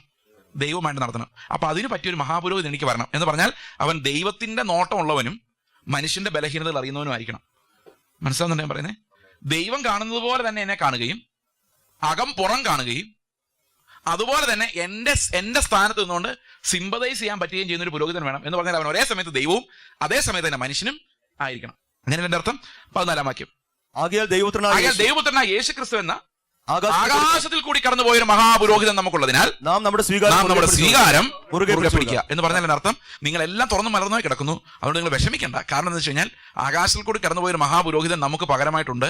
അതുകൊണ്ട് നിങ്ങൾ ധൈര്യമായി നിങ്ങളുടെ കൺഫെഷൻ ഏറ്റുപറച്ചിലിനെ മുറുകെ പിടിച്ചോ. കാരണം നിങ്ങളുടെ പുരോഹിതൻ നിങ്ങൾക്ക് പരിഹാരം വരുത്താൻ കഴിയുന്നവനാണ്. അവൻ ആകാശത്തിൽ കൂടി കടന്നുപോയ ബലശാലിയായ പുരോഹിതനാണ്. അവൻ മനുഷ്യരുടെ ഇടയിൽ നിന്നെടുത്ത ഒരു പുരോഹിതനെ പോലെ അല്ല. ഓക്കെ, 15-ാം വാക്യം. നമുക്കുള്ള മഹാപുരോഹിതൻ നമ്മുടെ ബലഹീനതകളിൽ സഹതാപം കാണിപ്പാൻ കഴിയാത്തവനല്ല. അതായത് ആകാശത്തിൽ കൂടി കടന്നു പോയിട്ട് പോലും അവൻ ദൈവമായിട്ട് പോലും അവന് ദൈവത്തിന്റെ പിക്ചർ, ദൈവം കാണുന്നത് പോലെയാണ് യേശു എന്നെ കാണുന്നത്. എന്റെ അകം പുറം എല്ലാം അവനറിയാം. ഞാൻ ഏറ്റവും കൂടുതൽ അത്ഭുതപ്പെട്ടുള്ള ഒരു കാര്യമാണ്, നിങ്ങൾക്ക് എന്റെ അകം അറിയാമെങ്കിൽ എന്നെ ഓടിക്കും, അതുപോലെ ഞാൻ നിങ്ങളെ ഓടിക്കും. കാരണം നമ്മുടെ എല്ലാം അകം പ്രശ്നമാണ്. പക്ഷെ എന്റെ അകവും പുറവും എല്ലാം അറിഞ്ഞിരുന്നോണ്ട് ഒരാൾ എന്നെ സ്നേഹിക്കുന്നുണ്ട് കർത്താവ് മാത്രമേ ഉള്ളൂ. ഒന്നിനും ഞാൻ കൊള്ളുവരുന്നവൻ അറിയാം. എന്നിട്ട് അവൻ എന്നെ സ്നേഹിക്കാതെ വിടുന്നു എന്നുള്ളതൊരു ഭയങ്കര അത്ഭുതമാണ്. നമ്മൾ സങ്കീർത്തനം 73 എനിക്ക് ഭയങ്കര ഇഷ്ടമുള്ളൊരു 3-4 വാക്യങ്ങളുണ്ട്. സങ്കീർത്തനം 73 ഇങ്ങനെയാണ്. 22 ഞാൻ പൊട്ടനും ഒന്നും അറിയാത്തവനുമായിരുന്നു, നിന്റെ മുൻപിൽ മൃഗം പോലെ ആയിരുന്നു. ഈ മൃഗം പോലെ ആയിരുന്നുള്ള ഇംഗ്ലീഷിൽ ബീസ്റ്റ് എന്നാക്കുക, വന്യമൃഗം, അല്ലാതെ നമ്മൾ ഇണക്കി വളർത്തുന്ന പൂച്ചയൊന്നുമല്ല, അല്ലെ പട്ടിയൊന്നുമല്ല. ഈ പട്ടി എന്ന് പറഞ്ഞപ്പോഴാണ് എനിക്ക് ഈ പട്ടിയെ ഭയങ്കര ദേഷ്യമായിരുന്നു ചെറുപ്പത്തിലെ. ഈ അടുത്ത കാലം വരെ പട്ടിക്ക് എന്നെ കാണാൻ മേലത്. അതായത് ഞങ്ങൾ ആരൊക്കെ കൂടി പോയാലും പട്ടി ആരെ കണ്ടാലും കുറയ്ക്കില്ല, എന്നെ കണ്ട ഉടനെ കുറയ്ക്കും. എനിക്ക് അതിനെ ഇഷ്ടമില്ല, എനിക്ക് അതിന് എന്നെ ഇഷ്ടമില്ല. അങ്ങനെ ഒരു ഞങ്ങൾ തമ്മിലൊരു വളരെ ഹെയ്റ്റ് റിലേഷൻഷിപ്പ് ആയിരുന്നു ഈ പട്ടി ഞാനും. കാരണം ഈ വളരെ ചെറുപ്പത്തിലെ പട്ടി എന്നെ കടിച്ചിട്ടുണ്ട്, അതിന് കുത്തൊക്കെ കിട്ടിയിട്ടുള്ള വെരി യങ്. അപ്പൊ അതിന്റെ പെയിൻ ഉണ്ട്. പട്ടി എവിടെ ഉണ്ടെങ്കിലും ഞാൻ ആ വഴി പോകില്ല. ഒരു ദിവസം ഞങ്ങളുടെ ഹൗസ് ഓണറുടെ, ഞങ്ങളിപ്പോൾ താമസിക്കുന്ന വീടിന്റെ ഓണറുടെ സഹോദരി ഗൾഫിൽ പോകുന്ന വഴിക്ക് അവരുടെ വീട്ടിലൊരു ആ പട്ടിയുടെ ജനുസ് മറന്നുപോയി. ഒരു ലാബ്രഡോറിനെ അവർ ഞങ്ങളുടെ വീട്ടിൽ കൊണ്ടുപോയിട്ടു 2 ആഴ്ചത്തേക്ക്. ഈ ലാബ്രഡോറിന്റെ സ്വഭാവം എന്താണെന്ന് വെച്ച് കഴിഞ്ഞാൽ ഒരണ്ണാനെ കണ്ടാൽ അത് പേടിച്ചകത്ത് കയറും. പൂച്ചയ്ക്ക് ഇതിനെ ഓടിക്കാൻ പറ്റും. ഒരു തൻ്റെ ഇടവും ഇല്ലാത്തൊരു പട്ടി. എന്തെങ്കിലും സൗണ്ട് കേട്ടാൽ അത് ഞെട്ടി വിറയ്ക്കും, പട്ടപ്പട്ടാന്ന് വിറയ്ക്കും. ഇങ്ങനത്തെ പട്ടിയെ കണ്ടിട്ടുണ്ടോ? ഇതാണ് എൻ്റെ പട്ടിയെക്കുറിച്ചുള്ള ഭയം മാറ്റുന്നത്.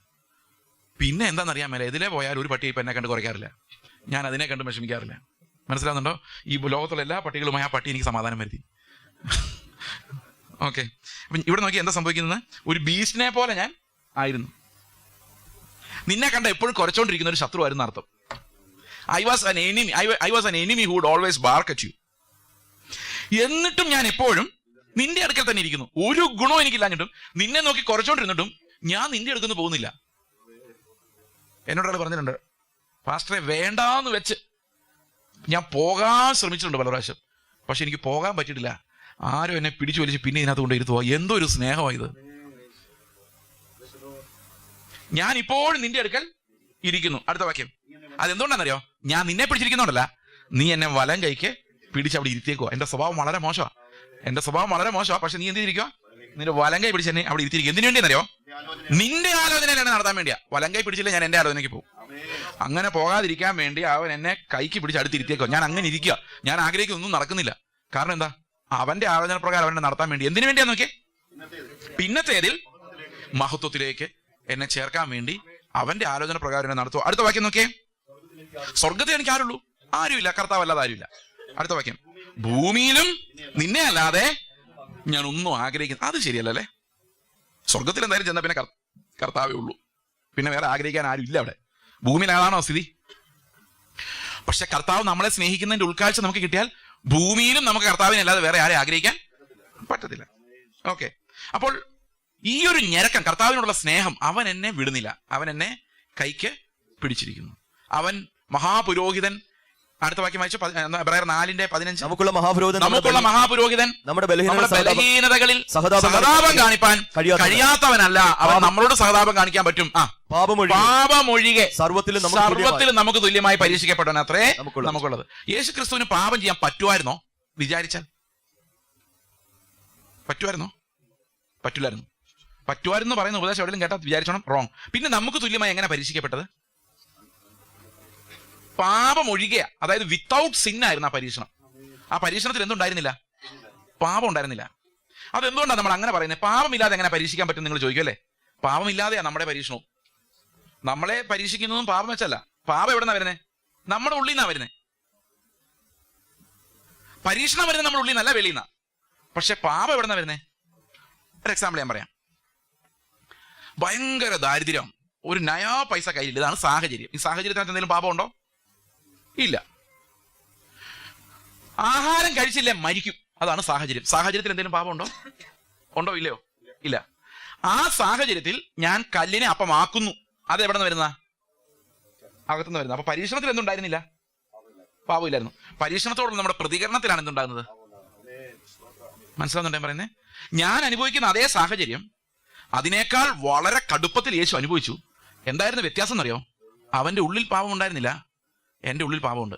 അതുകൊണ്ട് എൻ്റെ ഉള്ളിൽ പാപം ഉള്ളതുകൊണ്ട് ഞാൻ ആ പരീക്ഷണത്തിൽ പാപം വെച്ച് കുടുങ്ങും. പക്ഷെ അവന്റെ ഉള്ളിൽ പാപം ഇല്ലാത്തതുകൊണ്ട് അവൻ മരിക്കുകയല്ലാതെ കുരുങ്ങില്ല. മനസ്സിലാവുന്നുണ്ടോ ഞാൻ പറയുന്നത്? കുറച്ചുകൂടെ പ്രഷർ ചെയ്താൽ കർത്താവ് മരിക്കും, പക്ഷെ പാപം ചെയ്യില്ല. കാരണം എന്താ? അവനിൽ പാപമില്ല. പാപം അറിയാത്ത മഹാപുരോഹിതൻ അല്ലെ, നിഷ്കളങ്കനും നിർദോഷനുമായ മഹാപുരോഹിതൻ, പെർഫെക്റ്റ് ഓഫറിംഗ് ആയിട്ട് നൽകപ്പെടാൻ പറ്റുന്ന മഹാപുരോഹിതൻ. അവനിൽ പാപമില്ലാത്തത് കൊണ്ട് അവൻ പാപം അവിടെ ഇൻവോൾവ് അല്ല. There is no sin involve in it. ആ മലയാളം ട്രാൻസ്ലേഷൻ ആണ് പ്രിയ സഹോദരങ്ങളെ കറക്റ്റ്. ഏറ്റവും ലേറ്റസ്റ്റ് ലിറ്ററൽ ഇംഗ്ലീഷ് ട്രാൻസ്ലേഷൻസ് അങ്ങനെ തന്നെയാണ്. ഞാൻ ഉപയോഗിക്കുന്ന ഇംഗ്ലീഷ് സ്റ്റാൻഡേർഡ് വേർഷൻ ആണ് ഏറ്റവും നല്ല, ഏറ്റവും ലേറ്റസ്റ്റ് ബൈബിൾ. നിങ്ങൾ പറ്റുമെങ്കിൽ NIV എല്ലാം തൂത്ത് കളഞ്ഞിട്ട് അത് വാങ്ങിച്ചു. കാരണം NIV എന്ന് പറയുന്നത് ശരിക്കും അത് ഓണസ്റ്റ് ആയിട്ടുള്ള ട്രാൻസ്ലേഷൻ അല്ല. അവിടെ എഴുതിയിരിക്കുന്ന ജീസസ് ഡിഡ് നോട്ട് സിൻ എന്ന് പറഞ്ഞാൽ അവൻ പരീക്ഷിക്കപ്പെട്ട ഉള്ളിലെല്ലാം പരീക്ഷണം തോന്നി, മോഹം തോന്നി. അവൻ വിചാരിച്ചു, പിതാവ് ഇങ്ങനെ പറഞ്ഞേക്കുന്നത്, അങ്ങനെ ചെയ്യുന്നില്ല, എനിക്ക് വേദന എടുക്കുന്നു, ഞാൻ തിരിച്ചു നടന്നേക്കാം, അല്ലെ പിന്നെ വേണ്ട, പിതാവിനനുസരിച്ചേക്കാം. ഇങ്ങനെ ഫൈറ്റ് ചെയ്ത് ഉള്ളിലെ പാപചിന്തകൾ ഒതുക്കി. അങ്ങനെയാണോ യേശു ജയിച്ചത്? എപ്പോഴെങ്കിലും കർത്താവ് ഹൃദയത്തിൽ ചിന്തിച്ചു കാണോ പിതാവിനെ അനുസരിക്കേണ്ടെന്ന്? നോ, അതൊരു ഹെറസിയാണ്. ഒരിക്കലും യേശുവിന്റെ ഉള്ളിൽ അങ്ങനെ വന്നിട്ടില്ല. ഹി ഡിഡ് നോട്ട് സിൻ മാത്രമല്ല, there was no sin there. Without sin എന്നാണ് അതിന്റെ യഥാർത്ഥ ട്രാൻസ്ലേഷൻ. ഡിഡ് നോട്ട് സിൻ എന്നല്ല. ഓക്കെ, അപ്പൊ ക്രിസ്തു നമുക്ക് വേണ്ടി കഷ്ടം അനുഭവിച്ചു. നമ്മൾ അനുഭവിക്കുന്ന എല്ലാ പരീക്ഷണങ്ങളുടെയും കർത്താവ് കടന്നുപോയി അല്ലെ? അടുത്ത വാക്യം വായിച്ചേ. പാപമൊഴികെ സർവ്വത്തിലും നമുക്ക് തുല്യമായി പരീക്ഷിക്കപ്പെടുമ്പോൾ എന്തില്ല നമ്മുടെ ഉള്ളിൽ? അവന്റെ ഉള്ളിൽ പാവമില്ല, നമ്മുടെ ഉള്ളിൽ പാവമുണ്ട്. അതായത് അഗ്നിസർപ്പങ്ങളെല്ലാം വിഷമുള്ളതാണ്. പക്ഷെ പിച്ചള സർപ്പത്തെ ഉയർത്തിയപ്പോൾ പിച്ചള സർപ്പം കണ്ടാൽ അഗ്നിസർപ്പത്തെ പോലെ ഇരിക്കും. പക്ഷെ വ്യത്യാസം എന്താണെന്ന് വെച്ച് കഴിഞ്ഞാൽ പിച്ചള സർപ്പത്തിൽ എന്തില്ല? വിഷമില്ല. അതാണ്. ഓക്കെ, അടുത്ത വാക്യം. അതുകൊണ്ട് കരുണ ലഭിപ്പാനും നമ്മളെല്ലാം അറിയാവുന്ന ഒരു മഹാപുരോഹിതൻ നമുക്ക് പകരമുണ്ട്. അവൻ ദൈവത്തിന്റെ കണ്ണാൽ നോക്കുകയും മനുഷ്യന്റെ സൈഡിൽ നിന്നുകൊണ്ട് സിമ്പതി കാണിക്കുകയും ചെയ്യുന്ന ഒരു മഹാപുരോഹിതൻ നമുക്കുള്ളത് കൊണ്ട് ധൈര്യമായി നാം കൃപാസനത്തിലേക്ക് അടുത്ത് ചെല്ലുക. അടുത്ത വാക്യം. അതുകൊണ്ട് കരുണ ലഭിപ്പാനും അത് കഴിഞ്ഞുള്ള വാക്യം. മനുഷ്യരുടെ ഇടയിൽ നിന്ന് എടുക്കുന്ന ഏത് പുരോഹിതനും പാപങ്ങൾക്കായി വഴിപാടും യാഗവും അർപ്പിപ്പാൻ ദൈവകാര്യത്തിൽ മനുഷ്യർക്ക് വേണ്ടി നിയമിക്കപ്പെടും. താനും ബലഹീനത പൂണ്ടവനാകിയാൽ അറിവില്ലാത്തവരോടും വഴിതെറ്റി പോകുന്നവരോടും സഹതാപം കാണിപ്പാൻ കഴിയുന്നവനും ബലഹീനത നിമിത്തം ജനത്തിന് വേണ്ടി എന്ന പോലെ തനിക്ക് വേണ്ടിയും പാപയാഗം അർപ്പിക്കേണ്ടിയവനും. എന്താ വ്യത്യാസം? യേശു ഈ മഹാപുരോഹിതൻ തമ്മിലുള്ള വ്യത്യാസം? യേശു ബലഹീനനല്ല, ആകാശത്തിലൂടെ കടന്നുപോയവനാണ്. അവൻ പാപം വെച്ച് പരീക്ഷിക്കപ്പെട്ടിട്ടില്ല. അവൻ സാഹചര്യങ്ങളാൽ മരണത്തെ ഫേസ് ചെയ്തു. പാപം ചെയ്യാമായിരുന്നു എന്ന് പറഞ്ഞാൽ പാപം ചെയ്യാൻ നമ്മൾ തന്നെ ചെയ്തു പോയനെ. പക്ഷേ യേശുവിൻ്റെ ഉള്ളിൽ അതുണ്ടായിരുന്നില്ല. അവൻ അതിനെ ജയിച്ചു. പക്ഷെ നമ്മൾ എന്ത് വെയിറ്റിലാണ് ഈ പരീക്ഷണങ്ങൾ സ്വീകരിക്കുന്നത് അവന് മനസ്സിലായി. നമ്മുടെ അവസ്ഥ അവന് മനസ്സിലായി. ഓക്കെ, അപ്പോൾ അടുത്ത വാക്യം മനുഷ്യരെ കുറിച്ച്. മനുഷ്യരുടെ ഇടയിൽ നിൽക്കുന്ന പുരോഹിതന്റെ പ്രത്യേകത എന്താ? അവനും ബലഹീനനാണ്, അവനും നമ്മളോട് സിമ്പതിയുണ്ട്. അപ്പൊ അതുകൊണ്ട് അച്ഛന്മാർ പറയുന്നത് ഞാനും നിന്നെ പോലാണ് എന്ന് പറയുന്നത്. കാരണം എന്താ? നമ്മൾ ഒരാൾക്ക് വേണ്ടി പ്രാർത്ഥിക്കുമ്പോൾ ഒരു കാര്യം ഓർത്തോണം, അവരോട് നമുക്ക് സിമ്പതി ഉണ്ടാവണം. സിമ്പതി ഇല്ലെങ്കിൽ അവർക്ക് വേണ്ടി പ്രാർത്ഥിക്കരുത്. ഇപ്പൊ ഞാൻ ദേഷ്യപ്പെടുന്നില്ല, വേറൊരുത്തിന് ഒത്തിരി ദേഷ്യപ്പെടുന്നു. അപ്പൊ അവന്റെ ദേഷ്യം കർത്താവെ അവനെ മാനസാന്തരപ്പെടുത്തണമെന്ന് പ്രാർത്ഥിക്കുമ്പോൾ നിനക്ക് അവനോട് സിമ്പതി ഉണ്ടാവണം. കാരണം നിന്റെ ശരീരം പോലെ ആയിരിക്കില്ല അവന്റെ ശരീരം. ഓരോ ശരീരത്തിൽ നിന്നും പുറപ്പെടുന്ന ഹോർമോണുകൾ വ്യത്യാസമുണ്ട്. ഓരോരുത്തരും ഫേസ് ചെയ്യുന്ന അവസ്ഥകൾ വ്യത്യാസമുണ്ട്. അപ്പൊ സകലരോട് സിമ്പതി കാണിച്ചുകൊണ്ട് വേണം, ഞാൻ നിന്നെപ്പോലെ ഒരു പാപിയാന്ന് പറഞ്ഞുകൊണ്ട് വേണം മനുഷ്യർ നിൽക്കുന്ന ഏത് പുരോഹിതനും ഒരു മധ്യസ്ഥ പ്രാർത്ഥന ചെയ്യാൻ. മനസ്സിലാവുന്നുണ്ടോ ഞാൻ പറയുന്നത്? ഇപ്പം നരേന്ദ്രമോദിയോട് നിങ്ങൾക്ക് സിമ്പതി ഇല്ലെങ്കിൽ നിങ്ങൾ നരേന്ദ്രമോദിക്ക് വേണ്ടി പ്രാർത്ഥിക്കേണ്ട ഒരു പ്രയോജനവും ഇല്ല. അവനും എന്നെ പോലെ സമസ്വഭാവമുള്ള ഒരു മനുഷ്യനെന്നും എന്റെ അവസ്ഥയിലാണ് അവൻ ജനിച്ചതെങ്കിൽ എന്നേക്കാളും കർത്താവിനെ തീക്ഷ്ണമായി അനുഗമിച്ചേനെന്നും അല്ലേ, അവന്റെ സാഹചര്യത്തിൽ അവൻ അങ്ങനെ ചെയ്തുള്ളൂ എന്നും അതുകൊണ്ട് ഞാൻ അവരെ കുറ്റം പറയാതെ അവനോട് സിമ്പതി കാണിച്ചുകൊണ്ട് കർത്താവെ എനിക്ക് ലഭിച്ച ഒരു കരുണ അവന് നീ കൊടുക്കണേ എന്ന് പറയാനേ നമുക്ക് പറ്റുള്ളൂ. പക്ഷെ നമ്മൾ പലപ്പോഴും ഉള്ളിൽ ദേഷ്യം വെച്ച് എന്ത് ചെയ്യുന്നത്? ഈ മഹാപുരോഹിത ശുശ്രൂഷയുടെ ഭാഗമാകുന്നത് അല്ലെ. അവനെ മാനസാന്തരപ്പെടുത്തണേ കർത്താവ് എന്ന് പറയുമ്പോൾ ഞാൻ പെട്ടതാണ്, ഇനി അവനെ അങ്ങനെ പെടുത്തിയാൽ ഓക്കെ. എനിവേ, അപ്പം മനുഷ്യരുടെ ഇടയിൽ നിൽക്കുന്ന ഏത് പുരോഹിതനും അവന് വേണ്ടിയും പ്രാർത്ഥിക്കണം, ജനത്തിന് വേണ്ടിയും പ്രാർത്ഥിക്കണം. അപ്പൊ യേശു പ്രാർത്ഥിക്കുമ്പോഴോ? യേശു പ്രാർത്ഥിക്കുമ്പോൾ ആർക്ക് വേണ്ടി പ്രാർത്ഥിച്ചാൽ മതി?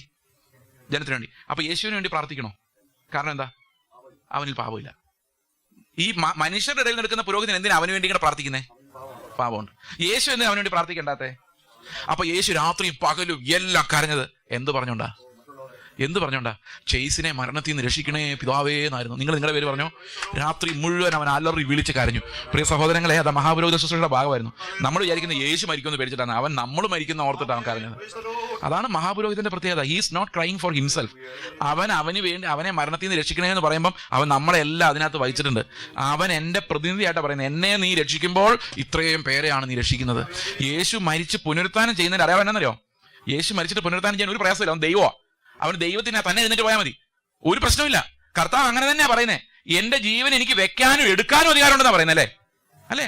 നിങ്ങൾ ഈ ഗോപുരം നശിപ്പിച്ചാൽ 3 ദിവസം കൊണ്ട് ഞാൻ അതിനെ പണിയുമെന്നാ പറയുന്നത്. എന്ന് പറഞ്ഞാൽ പുനരുത്ഥാനത്തിലേക്ക് പോകാൻ യേശുവിന് പിതാവിനോട് ചോദിച്ചു, അയ്യോ പുനരുത്ഥാനം ചെയ്യിപ്പിക്കണേ എന്ന് പറയേണ്ട കാര്യമുണ്ടോ? ഇല്ല, അവന് തന്നെ എഴുന്നേറ്റ് പോകാം, അവൻ ദൈവമാണ്. പക്ഷേ അവൻ പിതാവിനോട് അപേക്ഷിച്ചാണ് പുനരുത്ഥാനം വാങ്ങിക്കുന്നത്. എന്തിനാണെന്നറിയോ? ബൈബിളിൽ എല്ലായിടത്തും എഴുതിയിരിക്കുന്നത് പിതാവ് അവനെ മരിച്ചവരുടെ ഇടയിൽ നിന്ന് ഉയർപ്പിച്ചു. എനിക്ക് ആദ്യം ഒന്നും മനസ്സിലായില്ല, എന്തിനാ അങ്ങനെ എഴുതുന്നത്? യേശുവിനെ അങ്ങ് എഴുന്നേറ്റ് പോയാൽ പോരെ, പിതാവ് അവൻ ഉയർപ്പിക്കുന്നത് എന്തിനാ എന്ന് ചോദിച്ചു കഴിഞ്ഞാൽ ഒരു കാരണമുണ്ട്.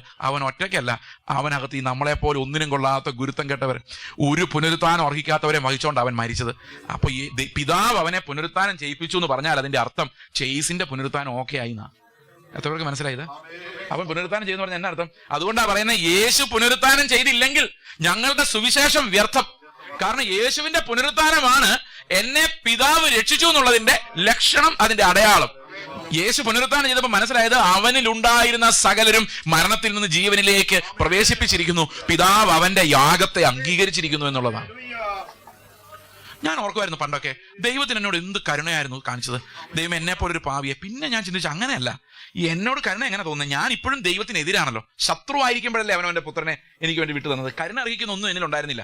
അപ്പൊ സത്യത്തിൽ ഞാൻ പിന്നെ മനസ്സിലാക്കിയ ഒരു കാര്യം, എന്നോടല്ല പിതാവ് കരുണ കാണിച്ചത്, രാത്രിയെന്നോ പകലെന്നോ ഇല്ലാതെ ചേസിനെ രക്ഷിക്കണേ എന്ന് പറഞ്ഞ് അലറി കരഞ്ഞ സ്വന്തം പുത്രനോട് അവന് തോന്നിയ കരുണയാണ് എന്നെ ഇവിടെ കൊണ്ടുപോയി ഇരുത്തിയിരിക്കുന്നത്. എൻ്റെ പ്രിയ സഹോദരങ്ങളെ, ദൈവത്തെ ആരാധിക്കുമ്പോൾ ഈ കുഞ്ഞാടിന്റെ മുമ്പിലാണ് നമ്മൾ വീണ് കിടന്ന് പറയുന്നത്, രക്ഷ നിന്റെയാണ്, നിന്റെ കരച്ചിലും നിന്റെ നിലവിളിയുമാണ് എന്നെ രക്ഷിച്ചത്, ഞാൻ ഒന്നും ചെയ്തിട്ടല്ല, നീ എനിക്ക് വേണ്ടി കരഞ്ഞതിനായിട്ട് സ്തോത്രം, നിന്റെ വേദനയിലൂടെ ഞാൻ രക്ഷപ്പെട്ടു, നിന്റെ നിലവിളിലൂടെ, നിന്റെ മഹാപൗരോഹിത്യത്തിലൂടെ ഞാൻ രക്ഷപ്പെട്ടു, നീ എനിക്ക് പകരമുണ്ടായിരുന്നത് കൊണ്ട് മാത്രം ബലഹീനനായി ഞാൻ രക്ഷപ്പെട്ടു. അതുകൊണ്ട് എൻ്റെ ജീവിതം മുഴുവൻ നിന്റെയാണ്, നിന്റെ കാൽക്കലാണ് ഞാൻ ജീവിക്കുന്നത്, നിന്നെ പ്രസാദിപ്പിക്കല്ലാതെ വേറൊന്നും എൻ്റെ മുമ്പിലില്ല. പ്രിയ സഹോദരങ്ങളെ, കർത്താവിൻ്റെ മുഖം ഒരിക്കൽ നിങ്ങൾ കണ്ടിട്ടുണ്ടെങ്കിൽ, പ്രിയ സഹോദരങ്ങളെ, പാപത്തെ സ്നേഹിപ്പാൻ നാം ഇനി പോകുമോ? പോവില്ല. കാരണം കർത്താവ് അതുപോലത്തെ ഒരു സ്നേഹത്താൽ നമ്മളെ ബന്ധിച്ച് വെച്ചിരിക്കുന്നത്. അപ്പൊ യേശുവിന്റെ കരച്ചിൽ നമ്മളെ രക്ഷിച്ചു. ഞാൻ വിചാരിക്കുന്നത് യേശു എന്തിനാ കരഞ്ഞത്? നമ്മളെ കരഞ്ഞാൽ പോരായിരുന്നു? ഞാൻ അതും ആലോചിച്ചു, ഇതെല്ലാം ഞാൻ ആലോചിച്ചു. എന്ത് സിമ്പിൾ അല്ലേ വാക്യം വ്യാഖ്യാനിക്കുക അല്ലേ? ബൈബിൾ ആദ്യം തൊട്ടൊന്ന് സ്വസ്ഥമായിട്ട് വായിച്ച് എത്ര ക്ലിയർ അതിനകത്ത് അർത്ഥം. എന്തെല്ലാം തിയോളജിയായി ബൈബിളിനകത്തോട് മനുഷ്യൻ കുത്തിക്കയറ്റി വെക്കുന്നത്. ഈ പുസ്തകങ്ങൾ 2011 കർത്താവ് പറഞ്ഞു, മേലാ വേറൊരു പുസ്തകം ഞാൻ പറയുന്നവരെ വായിക്കണ്ട, അതുകൊണ്ട് ഒരു പുസ്തകം ബൈബിൾ മാത്രം ഞാൻ വായിക്കുന്നത്.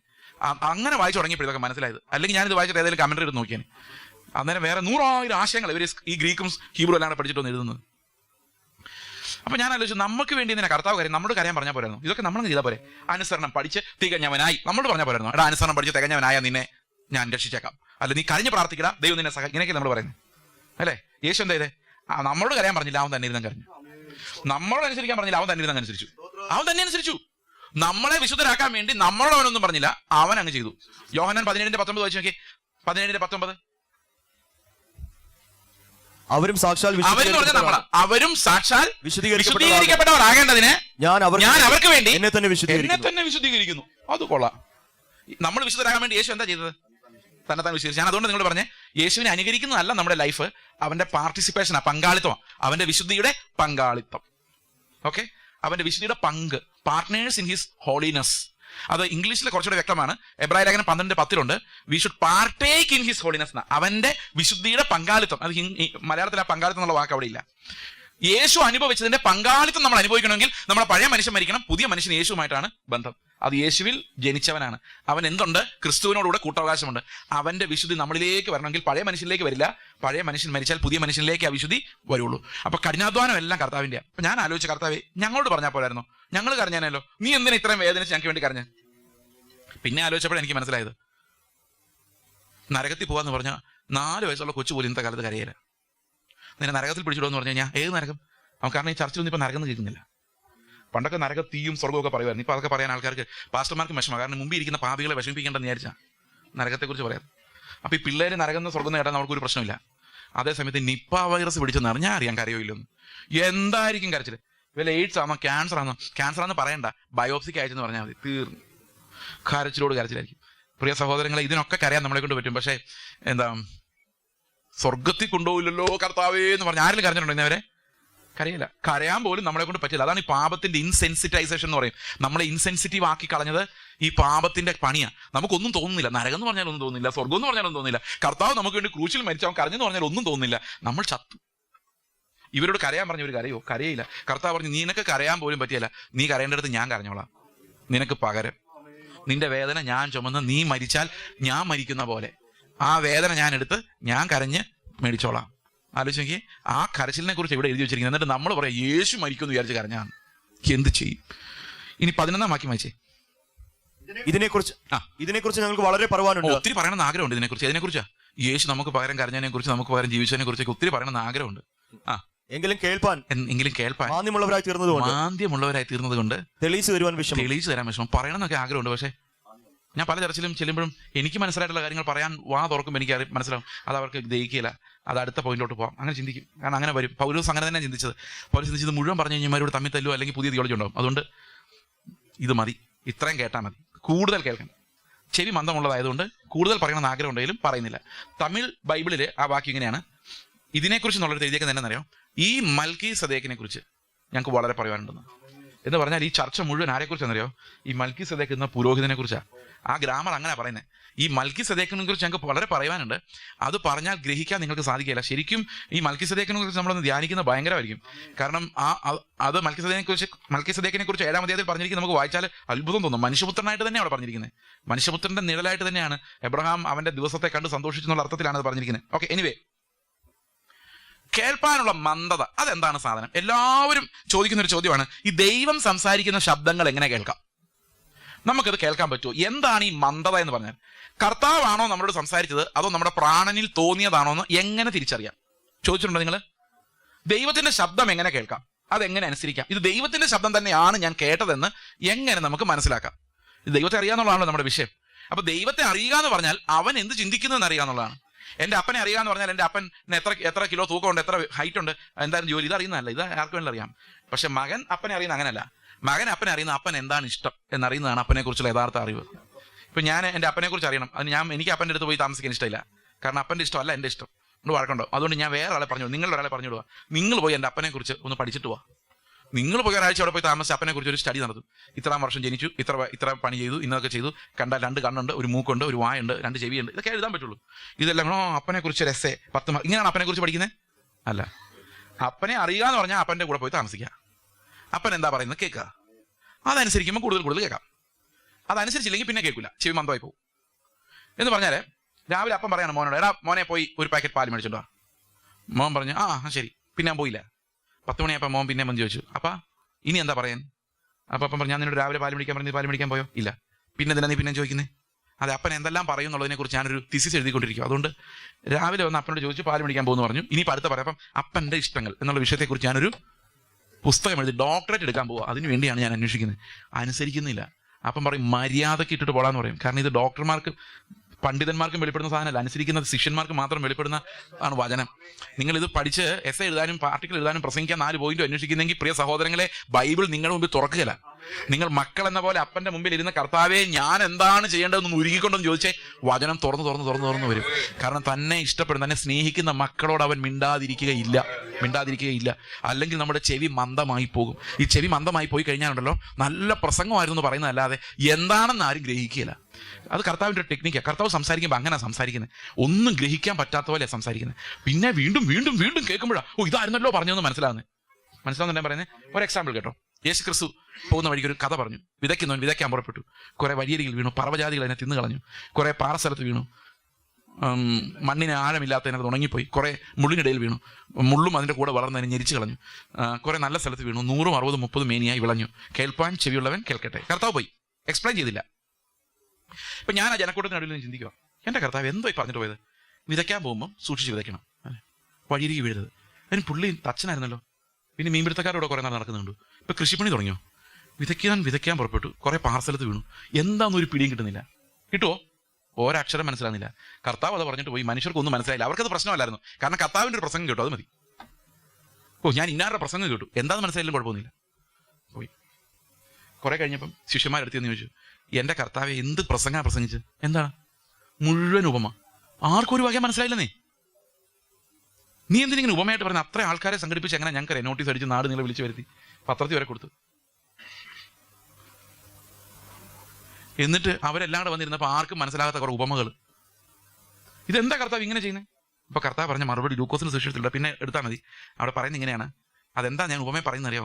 അവർ കണ്ണുകൊണ്ട് കണ്ടാലും നോക്കിയാലും കാണാതെയും, ചെവികൊണ്ട് കേട്ടാലും ഗ്രഹിക്കാതെയും, അവർ ഹൃദയം തിരിഞ്ഞ് മാനസാന്തരപ്പെടുകയും ചെയ്യാതെ ഇരിക്കേണ്ടതിന്, അവർ നന്നാകാതിരിക്കാൻ വേണ്ടിയും, അവർ മാനസാന്തരപ്പെടാതിരിക്കാൻ വേണ്ടിയും, അവർ ചെവി തുറന്നത് മനസ്സിലാക്കാതിരിക്കാൻ വേണ്ടിയാണ് ഞാൻ ഉപമയായിട്ട് പറഞ്ഞത്.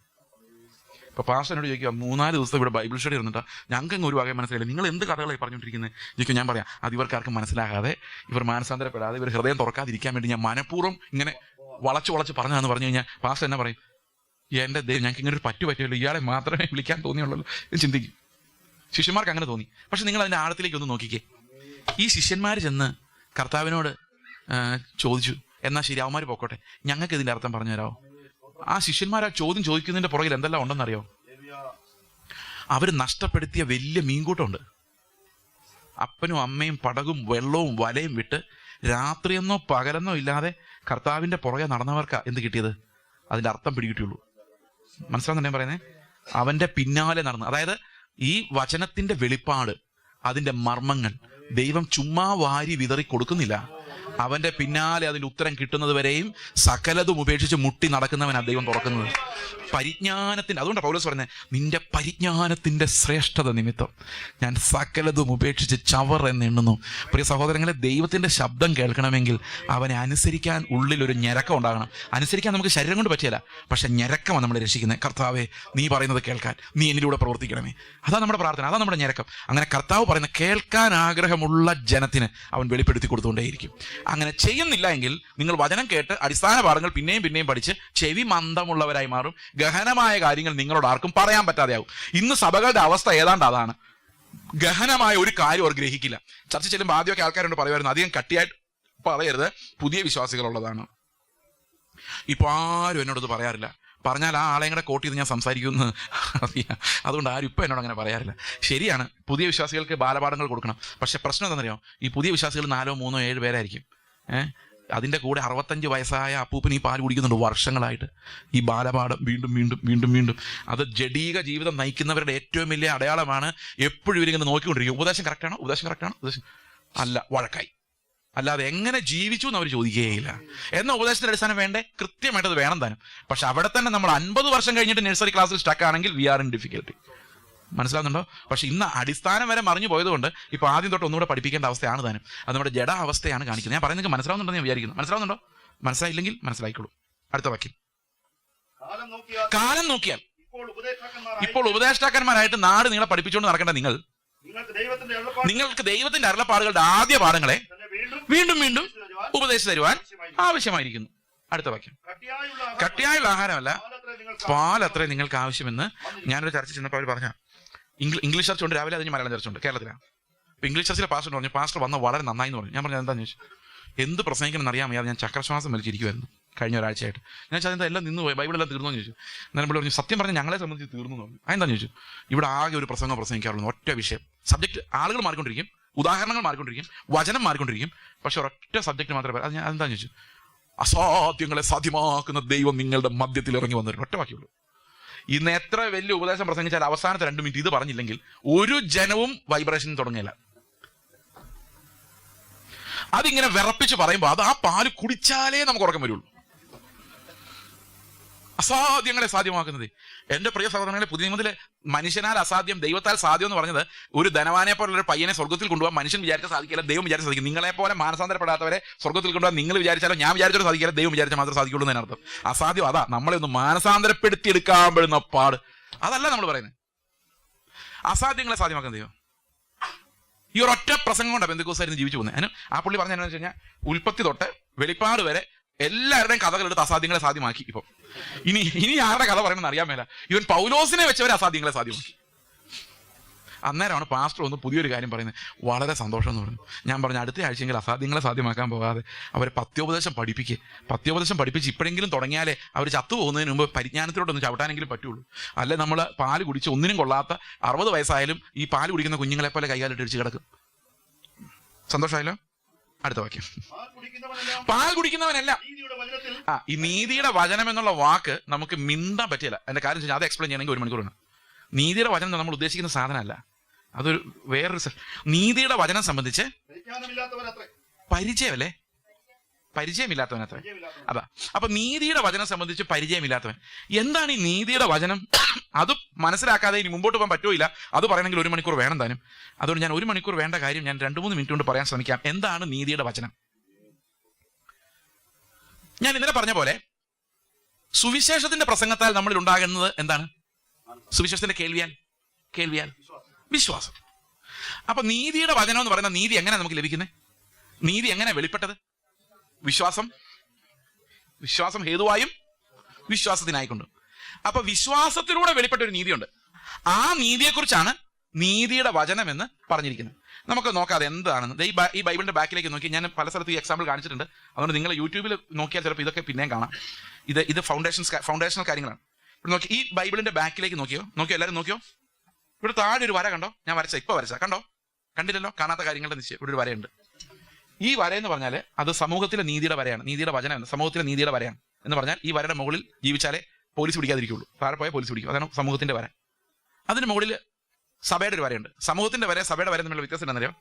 സഭയുടെ വരയിലും സമൂഹത്തിന്റെ വരയിലും നമ്മൾ നിയമങ്ങൾ അനുസരിക്കണം. പക്ഷെ സമൂഹത്തിന്റെ വരയുള്ളവർക്ക് വല്ലപ്പോഴും കള്ളു കുടിക്കാം. കേരളത്തിൽ ആരും കാണാതെ ഒരു പുക വലിക്കാം, പിള്ളേരെ കൂട്ടി സിനിമയ്ക്ക് പോവാം.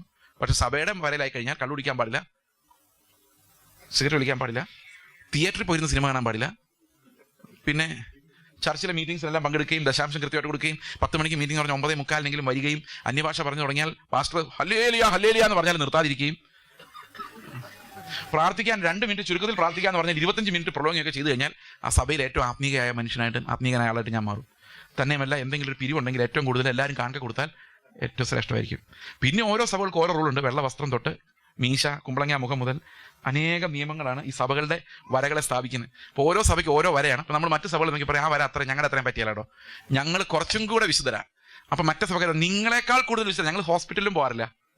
അപ്പോൾ വേറെ പറയും ഞങ്ങൾ മീശ വെക്കാറില്ല, അടുത്തോട്ട് ഞങ്ങൾ വെള്ള മാത്രമേ ധരിക്കാറുള്ളൂ. ഇതിങ്ങനെ വന്ന് പല ലെവലിൽ നമ്മൾ സഭയുടെ നീതി വെച്ചിട്ടുണ്ട്. അപ്പോൾ എങ്ങനെയെങ്കിലും ഏറ്റവും താഴെ സമൂഹത്തിന്റെ വര കിടക്കുന്നവനെ ആദ്യം ആ സഭയെ കയറ്റി, പിന്നെ അതിനേക്കാൾ വരെയുള്ള സഭയെ കയറ്റി, പിന്നെ അതിന് മുകളിൽ കയറ്റുന്നതിനാണ് നമ്മൾ വിശുദ്ധീകരണം എന്ന് നമ്മൾ പറയുന്നത്.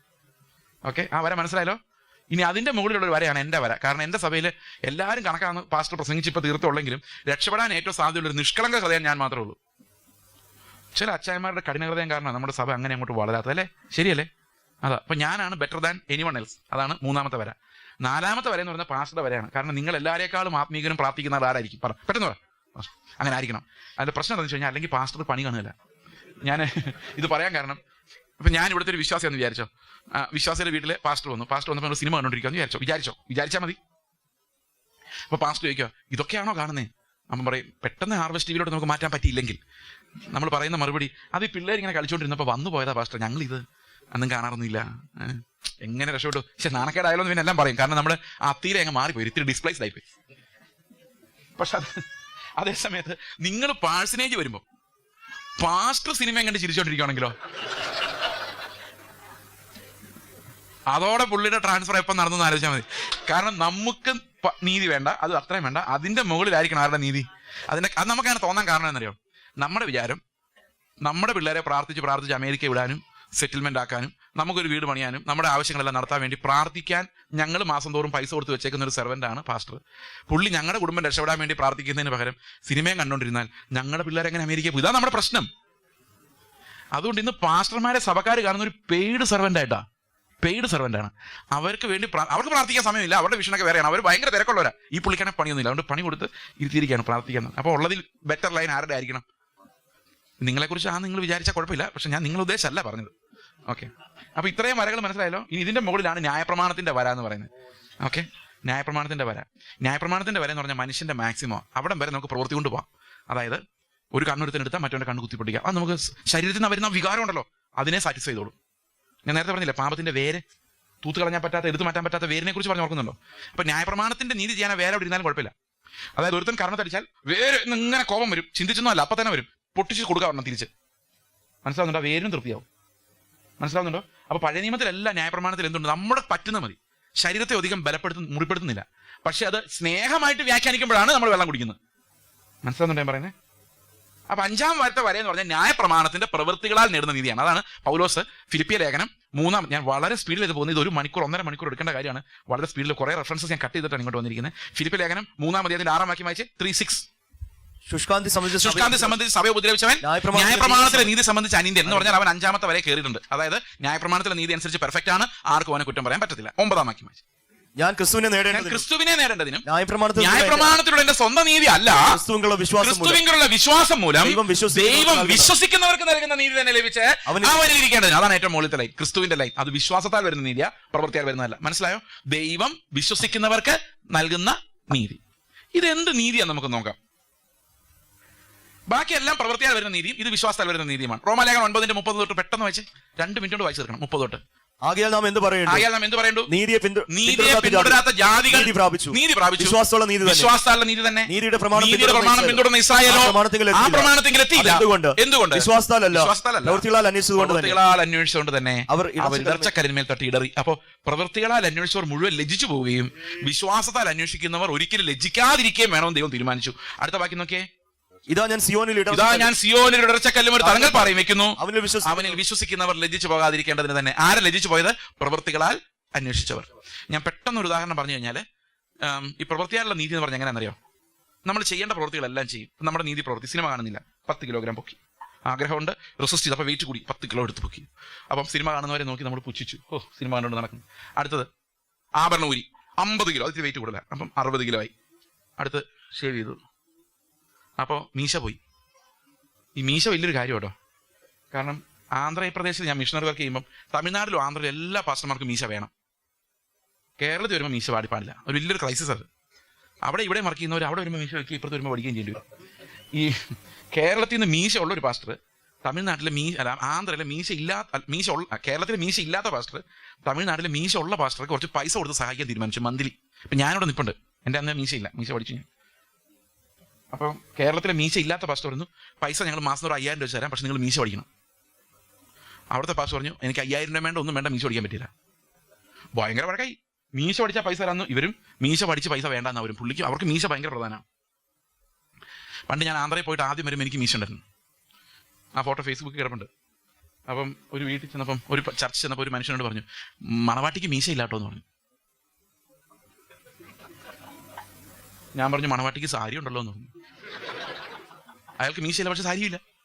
മണവാട്ടിയാണെങ്കിൽ മീശ മാത്രം എടുത്താൽ മതി, സാരി കൊടുക്കണ്ടേ? എന്ത് ചെയ്യാനാണ്? അപ്പൊ ഇങ്ങനെയൊക്കെ ചെയ്യുമ്പോഴേക്കും നമ്മുടെ വെയിറ്റ് ഒരു 100 കിലോ പൊക്കി. ദശാംശം കൂടെ കൃത്യമായിട്ട് കൊടുത്താൽ ഞാൻ ഇന്നലെ പറഞ്ഞ പോലെ അത് 150 കിലോ ആയി. അങ്ങനെ നീതി എല്ലാം ചെയ്ത് ഞാൻ ഇങ്ങനെ യഹൂദൻ ഇങ്ങനെ തിളച്ച് നിൽക്കാം. ദൈവം വന്ന് ആരുടെ വരുള്ളൂ, എൻ്റെ കൂടെ വരുള്ളൂ. കാരണം ഇത്രയും പണി ഞാനേ ചെയ്തിട്ടുള്ളൂ. അപ്പുറത്ത് യവനൻ ഇരിപ്പുണ്ട്, ഒരു പണി ചെയ്തിട്ടില്ല. താടി നീട്ടി ഒരു ഹാഫ് ടീഷർട്ടൊക്കെ ഇട്ടുകൊണ്ട് ഇരിക്കുക. ഞാൻ പുച്ഛിച്ചുകൊണ്ടിരിക്കുക, ഇവൻ എന്ത് സാധനം ഇങ്ങനെ ആലോചിച്ചുകൊണ്ടിരിക്കുമ്പോഴാണ് കർത്താവ് വരുന്നത്. കർത്താവ് അവൻ്റെ നീതിയെ പ്രസന്റ് ചെയ്ത് കഴിഞ്ഞപ്പം 150 കിലോ അല്ല, 200 കിലോ അല്ല, 500 കിലോയാ. ഒരു രക്ഷയില്ല. ഞാൻ 250 പൊക്കേൻ്റെ ഗമയ്ക്ക് ഇതുമല്ല അനങ്ങല്ല. ഈ ഹോളിൽ നിന്ന് രക്ഷപ്പെടാൻ ഒരൊറ്റ ഡോറുള്ളൂ വിചാരിച്ചോ. ആ ഡോറിന്റെ വാതിക്കൽ 500 കിലോ വെയിറ്റ് ഇരിക്കുമെന്ന് വിചാരിച്ചോ. ഈ 200 കിലോ പൊക്കി എൻ്റെ പരിശ്രമം എന്തായിരിക്കും അറിയോ? ഇവിടെ 200 കിലോ പൊക്കി ആരാ ഉള്ളത്? ഇത് ആരെങ്കിലും പൊക്കുവാനേ ആർക്കേ പറ്റുള്ളൂ? എനിക്ക് മാത്രമേ പറ്റുള്ളൂ. ഞാൻ പോയി പൊക്കി, നോ വേ, പൊങ്ങുന്നില്ല. ഞാൻ ലജ്ജിച്ചു പോയി. കാരണം ഇത് ഇത്രയും പേരുടെ മുമ്പ് ഞാൻ ലജ്ജിച്ചു പോയി. പ്രവൃത്തിയാൽ അന്വേഷിച്ചവൻ ലജ്ജിച്ചു. വിശ്വാസി എന്താ ചെയ്യുന്നറിയോ? ഇത് കണ്ടോണ്ടിരിക്കുന്ന ജാതിയെ ചിന്തിക്കുക, കർത്താവെ രക്ഷപ്പെടണമല്ലോ. അപ്പൊ കർത്താവെ രക്ഷപ്പെടണമല്ലോ എന്ന് ചിന്തിച്ചു കഴിഞ്ഞപ്പം ഇവൻ അന്വേഷിക്കുന്ന 250 പൊക്കിയവനല്ല. ഇവൻ ചോദിക്കും, ആരെങ്കിലും ഉണ്ടോ 500 കിലോ പൊക്കുന്നവര്? ഞങ്ങളെ രക്ഷിക്കണേ. അപ്പൊ 500 കിലോ പൊക്കാൻ പറ്റുന്ന ഒരാൾ പകരം വരും. അതാരാ? ക്രിസ്തു. അപ്പൊ ആരാ വിശ്വാസത്താൽ നോക്കുന്നത്? ആരാ വിശ്വാസം? ഈ 200 പൊക്കിയവനല്ല, ഒന്നും പൊക്കാത്തവൻ. കർത്താവ് വന്നപ്പോൾ അങ്ങനെയുള്ളവർ മാത്രം അവൻ്റെ കൂടെ പോയത്. നിങ്ങൾ ആലോചിക്കുക, വിശ്വാസത്താൽ ഒരു പകരക്കാരനിലേക്ക് പെട്ടെന്ന് നമ്മൾ നോക്കിയോണം. ഇത് എന്നെ കൊണ്ട് പറ്റില്ല, കർത്താവെ നീ എന്നിൽ ജീവിച്ചിട്ടല്ലാതെ. അത് കർത്താവ് പറഞ്ഞുകൊണ്ട്, ഞാൻ എൻ്റെ വചനം നിങ്ങളിലും നിങ്ങൾ എന്നിലും വസിച്ചിട്ടല്ലാതെ ഫലം ചെയ്യില്ല. ഇത് വേറെ രീതിയിൽ 10-ാം അധ്യായത്തിലേക്ക് മുഴുവൻ വായിക്കാൻ സമയമില്ല, അതുകൊണ്ട് ബാക്കി വായിച്ചു നോക്കിയാൽ എഴുതിയിട്ടുണ്ട്. റോമരുടെ 10-ന്റെ ഞാൻ പറയുന്ന വാക്യം വായിച്ചാൽ മുഴുവൻ വായിക്കേണ്ടതാണ്. 5-ാം വാക്യം നിങ്ങൾ വായിച്ചോട്ടെ, വീട്ടിൽ നിന്നിരുന്ന് വായിച്ചാൽ മതി, മറന്നു പോയിരിക്കണമെങ്കിൽ. ന്യായപ്രമാണത്തിലുള്ള നീതി സംബന്ധിച്ച് അത് ചെയ്ത മനുഷ്യൻ അതിനാൽ ജീവിക്കുന്നു മോശം എഴുതിയിരിക്കുന്നല്ലോ. അപ്പൊ ന്യായപ്രമാണം കൊടുത്തപ്പോഴേ പറഞ്ഞു ചെയ്തോണം, ചെയ്യാൻ വേണ്ടിയുള്ളതാണ്, പ്രവൃത്തികാലുള്ളതാണ് പറഞ്ഞായിരുന്നു. അടുത്ത വാക്യം, വിശ്വാസമുള്ള നീതിയോ അങ്ങനെ ഇവിടെ പറയുന്നു, ക്രിസ്തുവിനെ ഇറക്കണമെന്ന് വിചാരിച്ചാൽ കയറ്റണമെന്ന് വിചാരിച്ചാൽ ആ പാതാളത്തിൽ ഇറങ്ങുമെന്നോ നിന്റെ ഹൃദയത്തിൽ പറയരുത്. നമുക്കൊന്ന് നോക്കാം എന്താണ് ഇതെന്താ ഈ വാക്യത്തിന്റെ അർത്ഥം. വിശ്വാസത്താലുള്ള പ്രവൃത്തിയാലുള്ള നീതി, അത് ന്യായപ്രമാണം പറയുന്നത് എന്തോ, ഇത് പ്രവർത്തിച്ചോണം അല്ലെങ്കിൽ അടി കിട്ടും. വിശ്വാസത്താലുള്ള നീതി എന്ത് പറയുന്നു എന്ന് ചോദിച്ചിട്ട് പറയാണ്, അത് ഇങ്ങനെ പറയുന്നില്ല. എങ്ങനെ പറയുന്നില്ല? ക്രിസ്തുവിനെ ഇറക്കണമെന്ന് വിചാരിച്ചാൽ സ്വർഗത്തിൽ കയറുമെന്നോ, ക്രിസ്തുവിനെ മരിച്ചവരിൽ നിന്ന് കയറ്റണമെന്ന് വിചാരിച്ചാൽ ആ പാതാളത്തിൽ ഇറങ്ങുമെന്ന് ഹൃദയത്തിൽ പറയരുത്. വിശ്വാസത്താലുള്ള നീതി ക്രിസ്തുവിനെ ഇവിടെ ഇറക്കിക്കൊണ്ട് വന്നിട്ടല്ല ചെയ്യുന്നത്. മനസ്സിലാവുന്നുണ്ടോ? വിശ്വാസത്താലുള്ള നീതി ചെയ്യാൻ ഞാനല്ല, ക്രിസ്തു അത്രയെന്നല്ലേ? അതല്ലേ വിശ്വാസത്താലുള്ള നീതി? 500 കിലോ പൊക്കുന്ന ആളിലേക്ക് നോക്കാനല്ലേ പറഞ്ഞേക്കുന്നേ? ആണോ? അപ്പൊ ആൾക്കാർ ചോദിക്കും, 500 കിലോ പൊക്കുന്നതിന് എവിടാ? അവനെ സ്വർഗത്തിൽ നിന്ന് എങ്ങനെ ഇറക്കിക്കൊണ്ടു? നീ പോയി ഇറക്കിക്കൊണ്ട് വരുമോ? പാതാളത്തിൽ നിന്ന് ആരെങ്കിലും എടുത്തോണ്ട് വരുമോ? നീ എന്തായി പറയുന്നത്? വിശ്വാസത്താലുള്ള നീതി വാട്ട് ഈസ് ഇറ്റ്? ആരിറക്കിക്കൊണ്ട് വരും? അങ്ങനെ പറയരുത്. പിന്നെ എന്ത് പറയണം? വചനം നിനക്ക് സമീപമായി നിന്റെ വായിലും നിന്റെ ഹൃദയത്തിലും ഇരിക്കുന്നു. അപ്പൊ വിശ്വാസത്താലുള്ള നീതി എവിടെ ഇരിക്കുന്നേ? വിശ്വാസത്താലുള്ള നീതി എന്താ പറയുന്നത്? അത് സ്വർഗത്തിൽ നിന്ന് യേശുവിനെ ഇറക്കിക്കൊണ്ട് വരുന്നതല്ല. അതിന്റെ ആവശ്യമില്ല. കർത്താവ് നിങ്ങളുടെ അകത്ത് തന്നെയുണ്ട്, നിങ്ങളുടെ വായിലും നിങ്ങളുടെ ഹൃദയത്തിലുമാണ് അത് ഇരിക്കുന്നത്. ഞാൻ വേറൊരു എക്സാമ്പിൾ ആയിട്ട് ഇത് പറഞ്ഞത് അവസാനിപ്പിക്കാൻ പോവാം. തീർന്നില്ല, നമുക്ക് പിന്നീട് അവസരം കിട്ടും എപ്പോഴെങ്കിലും ഇത് പറഞ്ഞു തീർക്കാൻ. ഓക്കെ എന്ന് വിചാരിക്കാം. ഞാൻ മോശ എന്നോട് പറയാണ്, ചേച്ചി സത്യം പറഞ്ഞാൽ ദൈവം ആഗ്രഹിക്കുന്നത് ഒരു കാരണം തെളിച്ചാൽ മറ്റേ കാരണം കാണിച്ചു കൊടുക്കണമെന്നാണ്. പിന്നെ ഇവന്മാർ ദുഷ്ടന്മാരായോണ്ട് അങ്ങനെ കൊടുക്കേണ്ടി വന്നത്. ഒരു പല്ല്. എന്താണെന്ന് വെച്ച് കഴിഞ്ഞാൽ ഇവന്മാർ അന്ന് പറഞ്ഞുകൊണ്ടിരുന്ന എങ്ങനെ തരും, അവൻ എൻ്റെ ഒരു പല്ല് എടുത്തതാ, അവൻ്റെ 32 പല്ലും എന്ന് പറയുമ്പോൾ കർത്താവ് പറയും, നോ, ഒരു പല്ലിന് പകരം ഒരു പല്ല്. മഹാദുഷ്ടന്മാരാ, അമ്മമാർ ചെയ്തു കളയും. അപ്പൊ നീതി നടപ്പാക്കാൻ വേണ്ടി ഒന്നിനൊന്നാക്കി കർത്താവ് അഡ്ജസ്റ്റ് ചെയ്ത് അമ്മമാർ ആശ്വസിപ്പിച്ച് വിട്ടേക്കുന്നത്. കണ്ണിന് പകരം കണ്ണ്, അവൻ എൻ്റെ കണ്ണ് കുത്തിപ്പൊട്ടിച്ചു, അവൻ്റെ 2 കണ്ണ് എന്ന് പറയുമ്പോൾ നോ, 1 കണ്ണ് ഫോർ 1 കണ്ണ്. അത് അവരുടെ ദുഷ്ടത നിയന്ത്രിക്കാൻ വേണ്ടിയാണ് മോശ പറയുന്നത്. എന്നിട്ട് നമ്മൾ പറയാം നിന്നെക്കുറിച്ച് അതല്ല ഉദ്ദേശിക്കുന്നത്. ഒരു കരണം ധരിച്ചാൽ മറ്റേ കരണവും കാണിച്ചു കൊടുക്കണം എന്ന് ഉദ്ദേശിക്കുന്നത്. അപ്പൊ ഞാൻ പറയും കർത്താവേ അതെങ്ങനെ ശരിയാവും? ഒരു കരണം ധരിക്കും. അല്ല മോശമാണല്ലോ ആദ്യം പറയുന്നത് അല്ലേ? മോശം ഞാൻ പറയും ഒരു കരണം ധരിച്ച് എങ്ങനെ മറ്റേ കരണം? അവൻ ജിമ്മ, ഞാൻ നീ തടി ഉണ്ടെന്നുള്ള വലിയ ആരോഗ്യമൊന്നുമില്ല. പാസ്റ്റർമാർക്ക് എന്താ ആരോഗ്യം ഉണ്ടാവും? ആരോഗ്യം ഞാൻ ഉദ്ദേശിച്ച മറ്റേ മസിലുള്ള ആ ആരോഗ്യത്തെ കുറിച്ച്. അവനോട് ആദ്യത്തെ ഒരൊറ്റ ഇടി ഇടിക്കുമ്പോഴേക്കും എന്റെ ബ്രെയിൻ പകർന്ന് അവിടുന്ന് ബ്ലഡ് മൂക്കിന്റെ വായിൽ ഒഴുകുക. അപ്പൊ മോശം പറയാം അടുത്ത കാരണോടെ കാണിച്ചു കൊടുത്തോളാം. എങ്ങനെ അടുത്ത കാരണോടെ കാണിച്ചു കൊടുത്താൽ ഞാൻ ഉറപ്പായിട്ടും ചാവും. അപ്പൊ ഞാൻ മോശം ചോദിക്കുക അടുത്ത അടിക്ക് ഞാൻ തട്ടിപ്പോയാ ഞാൻ എനിക്ക് എന്ത് കിട്ടും? അപ്പൊ മോശ പറയും നിന്നെ ദേശത്ത് മാനിക്കും. ആവർത്തന പുസ്തകം വായിച്ചിട്ടുണ്ട് 28 അധ്യായം. നിന്നെ ദേശത്ത് മാനിക്കും, നിന്റെ തലമുറ അനുഗ്രഹിക്കും, നിന്റെ ആടുമാടുകൾ. ഞാൻ ചത്തുപോയിട്ട് എന്റെ ആടുമാടുകൾ അനുഗ്രഹിക്കും, അതിനുവേണ്ടി ഞാൻ ചാകണമെന്ന്.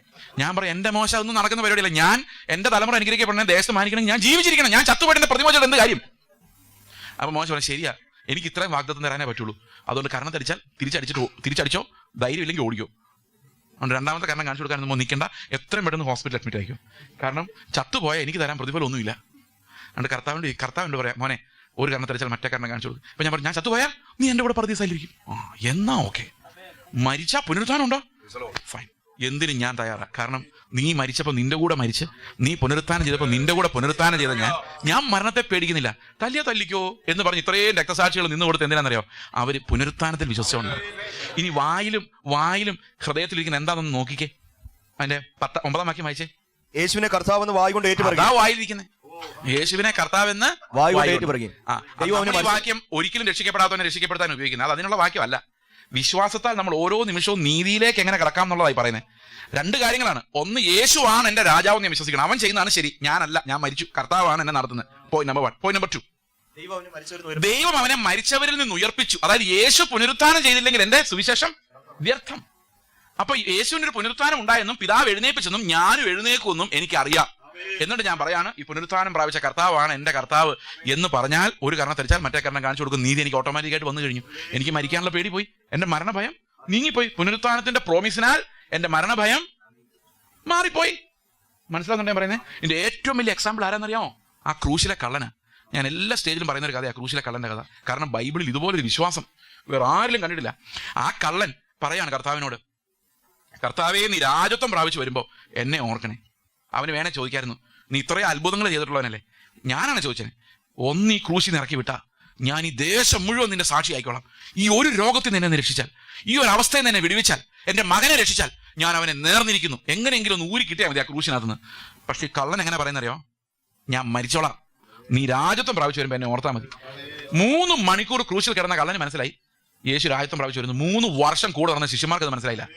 എന്നാൽ 3 മണിക്കൂർ ഈ ക്രൂശിൽ കിടന്ന കള്ളം പറയുക ഇവൻ രാജത്വം പ്രാപിച്ച് മടങ്ങി വരും. കാരണം അവന്റെ നീതി മരണം വരെയാ, അവൻ സ്നേഹിച്ചത് മരണം വരെയാ, അവൻ ക്ഷമിച്ചത് മരണം വരെയാ. നീതിയുടെ എല്ലാ പാരാമീറ്റേഴ്സും യേശു നമുക്കായി പൂർത്തിയാക്കിയത്, ആ ന്യായപ്രമാണത്തെ പൂർത്തിയാക്കിയത്, സ്നേഹിക്കണമെന്ന പ്രമാണത്തെ പൂർത്തിയാക്കിയത് മരണം വരെ, അവസാന ശ്വാസം വരെ സ്നേഹിച്ചോണ്ടാ, അവസാന ശ്വാസം വരെ ക്ഷമിച്ചോണ്ടാ. എന്നിട്ട് കർത്താവ് പറഞ്ഞു ഇതിന്റെ മുകളിൽ ആർക്കും ഒന്നും കഴിയുകയില്ല. അത് കണ്ടോണ്ടിരുന്ന ഇവൻ പറയാണ് ഇതാണ് നീതിയെങ്കിൽ ഇതിന് ഈ ലോകത്ത് പ്രതിഫലം കൊടുക്കാൻ പറ്റില്ല, പിന്നെ എവിടെ കൊടുക്കാൻ പറ്റുള്ളൂ? പുനരുത്ഥാനത്തിലേ പറ്റുള്ളൂ. കാരണം മരണം വരെയാണ് നീതിയെങ്കിൽ, മരണം വരെയാണ് സ്നേഹിക്കുന്നെങ്കിൽ ആ സ്നേഹത്തിന്റെ പ്രതിഫലം ഇവിടെ അല്ല, അവിടെയാണ്. ഇവൻ ഉറപ്പായിട്ടും പുനരുത്ഥാനം പ്രാപിച്ചു വരും. അപ്പോൾ അവന്റെ കൂടെ പോകുന്നതാണ് കുറച്ചുകൂടെ നല്ലത്. കാരണം ഞാൻ നന്നാകാൻ ശ്രമിച്ചാലും നന്നാവുകയില്ല. ഏറ്റവും നല്ലത് അവന്റെ കൂടെ ആ ഫെയ്ത്താണ്, പുനരുത്ഥാനത്തിലുള്ള വിശ്വാസമാണ് അവനെ രക്ഷിച്ചത്. 1 സെക്കൻഡ് കൊണ്ട് കർത്താവിനോട് പറയും ഇന്ന് നീ എൻ്റെ കൂടെ പറുദീസയിലിരിക്കും. നീ അന്നത്തേക്ക് കാത്തിരിക്കേണ്ട, ഞാൻ എവിടെ പോയാലും നീ എൻ്റെ കൂടെ ഉണ്ടാവും. അന്ന് പറുദീസയിലേക്ക് പോയപ്പോൾ അവൻ്റെ കൂടെ ഉണ്ടായിരുന്നു. സ്വർഗാരോഹണം ചെയ്തപ്പോൾ കർത്താവിൻ്റെ കൂടെ അവൻ്റെ ആത്മാവും പോയിട്ടുണ്ടാവും. നാം ഇന്ന് മരിക്കുമ്പം നാം അവൻ്റെ അടുത്തേക്കാണ് പോകുന്നത്. ഇടനില സ്ഥലങ്ങളൊന്നും ഇല്ല, അതെല്ലാം കർത്താവിൻ്റെ മരണത്തോടെ തീർന്നു. അബ്രഹാമിൻ്റെ മടിയും അതെല്ലാം തീർന്നു.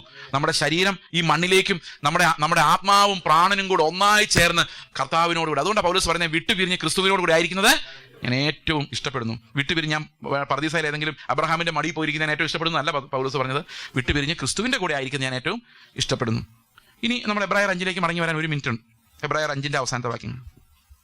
നീതിയുടെ വചനം സംബന്ധിച്ച് നീതിയുടെ വചനത്തിൽ പരിചയമില്ലാത്ത, അതായത് നീതിയുടെ വചനം എന്ന് പറഞ്ഞാൽ യേശുവിന്റെ നീതിയാ. എന്റെ സ്ഥാനത്ത് യേശു വരുന്ന എന്ത് വരുന്നു? അതാണ് നീതി. അത് വചനത്താലാണ് വരുന്നത്, വചനത്തിന്റെ കേൾവിയാലാണ് വരുന്നത്, വിശ്വാസത്താലാണ് വരുന്നത്. വിശ്വാസ വചനം അത് ഞങ്ങൾ പ്രസംഗിക്കുന്ന വിശ്വാസത്താലുള്ള നീതി എന്താ പറയുന്നത്? അത് ഞങ്ങൾ പ്രസംഗിക്കുന്ന വിശ്വാസ വചനം തന്നെ. റോമാലേഖനം 5 ഇപ്പൊ നമ്മൾ വായിച്ച വാക്യം, അത് വായിച്ചു നോക്കിയാൽ മതി. പിന്നെ അതിനിടയ്ക്ക് അതുണ്ട്, അത് നിങ്ങളുടെ ഹൃദയത്തിലും വായിലും ഇരിക്കുന്നു പറയുന്നതിന് തൊട്ട് മുമ്പുള്ള വാക്യം. ഓക്കെ, അതിന് ശേഷമുള്ള വാക്യം. ഓൾറൈറ്റ്, 5 14 വാക്യം വായിച്ചു. കട്ടിയുള്ള ആഹാരം നന്മ തിന്മകളെ തിരിച്ചറിയാൻ, അതായത് ദൈവത്തിന്റെ നീതി എന്ന നന്മയെയും മനുഷ്യനീതി എന്ന തിന്മയെയും തിരിച്ചറിയാൻ തഴക്കത്താൽ അഭ്യാസം എന്ന ഇന്ദ്രിയങ്ങളുള്ളവരായി പ്രായം തിരഞ്ഞവർക്ക് പറ്റുള്ളൂ. അപ്പൊ ഇത് തിരിച്ചറിയണമെങ്കിൽ ആത്മാവിന്റെ ശബ്ദവും പ്രാണന്റെ ശബ്ദവും തമ്മിൽ വേർതിരിച്ച് നമുക്ക് അറിയണമെങ്കിൽ തഴക്കത്താൽ അഭ്യാസം എന്ന ഇന്ദ്രിയങ്ങൾ നമുക്കുണ്ടായിരിക്കണം. നല്ലപോലെ കേൾക്കുന്ന ഒരു ചെവി ഉണ്ടായിരിക്കണം. നല്ലപോലെ കാണുന്ന ഒരു കണ്ണുണ്ടായിരിക്കണം. കണ്ണുണ്ടായാൽ പോരാ, കാണണം. ചെവി ഉണ്ടായാൽ പോരാ, കേൾക്കണം. അതിന് എങ്ങനെയാണ് വിവേചിക്കുന്നത് ഞാൻ പറയാം. 4:12 വായിച്ചു. ദൈവത്തിന്റെ വചനം ജീവനും ചൈതന്യമുള്ളതായി ഇരുവാഴ്ചയുള്ള ഏത് വാളിനേക്കാളും മൂർച്ചയേറിയതും പ്രാണനെ ആത്മാവിനെ സന്ധിമജ്ജകളെയും വേർപിടിക്കും വരെ തുളച്ചെല്ലുന്നതുമാണ്. നമ്മൾ ഞാൻ ആദ്യമൊക്കെ വിചാരിച്ചുകൊണ്ടിരുന്നറിയോ, ദൈവത്തിന്റെ വചനം ഇരുവാഴ്ചയുള്ള വാള ബ്രദറെ, ഒരു വശം കൊണ്ട് വെട്ടിയാൽ വെട്ടുകൊള്ളുന്നവനും കിട്ടും, വെട്ടുന്നവനും കിട്ടും. ഇങ്ങനെയല്ലേ കേട്ടോണ്ടിരുന്നതിനെ കുറിച്ച്. പിന്നെ മനസ്സിലായത് അതല്ല ഉദ്ദേശിക്കുന്നത്, അല്ല ഉദ്ദേശിക്കുന്നത്. അത് ഉദ്ദേശിക്കുന്നത് ഇത്രയേ ഉള്ളൂ.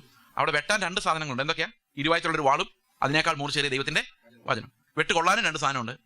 സന്ധി മജ്ജയും പിന്നെ പ്രാണനും ആത്മാവും. പ്രാണനെ ആത്മാവിനെയും സന്ധി മജ്ജകൾ, അങ്ങനെയല്ലേ? ഓക്കെ. അപ്പോൾ നിങ്ങൾ ഈ മജ്ജ, കോഴിയുടെ ഒക്കെ മജ്ജ ഒക്കെ തിന്നുന്നത് എങ്ങനെയാ? ചിക്കൻ കഴിക്കുമ്പോൾ ഒന്ന് കടിച്ചു പൊടിച്ചിട്ട് ഒറ്റ വരിയല്ലേ? മജ്ജ വളരെ ഈസി ആയിട്ട് വേർപിടിച്ചെടുക്കാമല്ലോ, അല്ലേ? പക്ഷെ അത് വേവുന്നതിന് മുമ്പാണെങ്കിലോ ബ്ലേഡ് വെച്ച് വരച്ചാൽ കറക്റ്റ് കിട്ടുമോ? റെഡ് ഒരു സൈഡിലും വൈറ്റ് ഒരു സൈഡിലോട്ട് കിട്ടുമോ? കിട്ടുകയില്ല. കുറച്ച് വൈറ്റ് അവിടെ പോകും, കുറച്ച് റെഡ് ഇവിടെ വരും. അതിനെ വേർതിരിക്കാൻ പറ്റില്ല.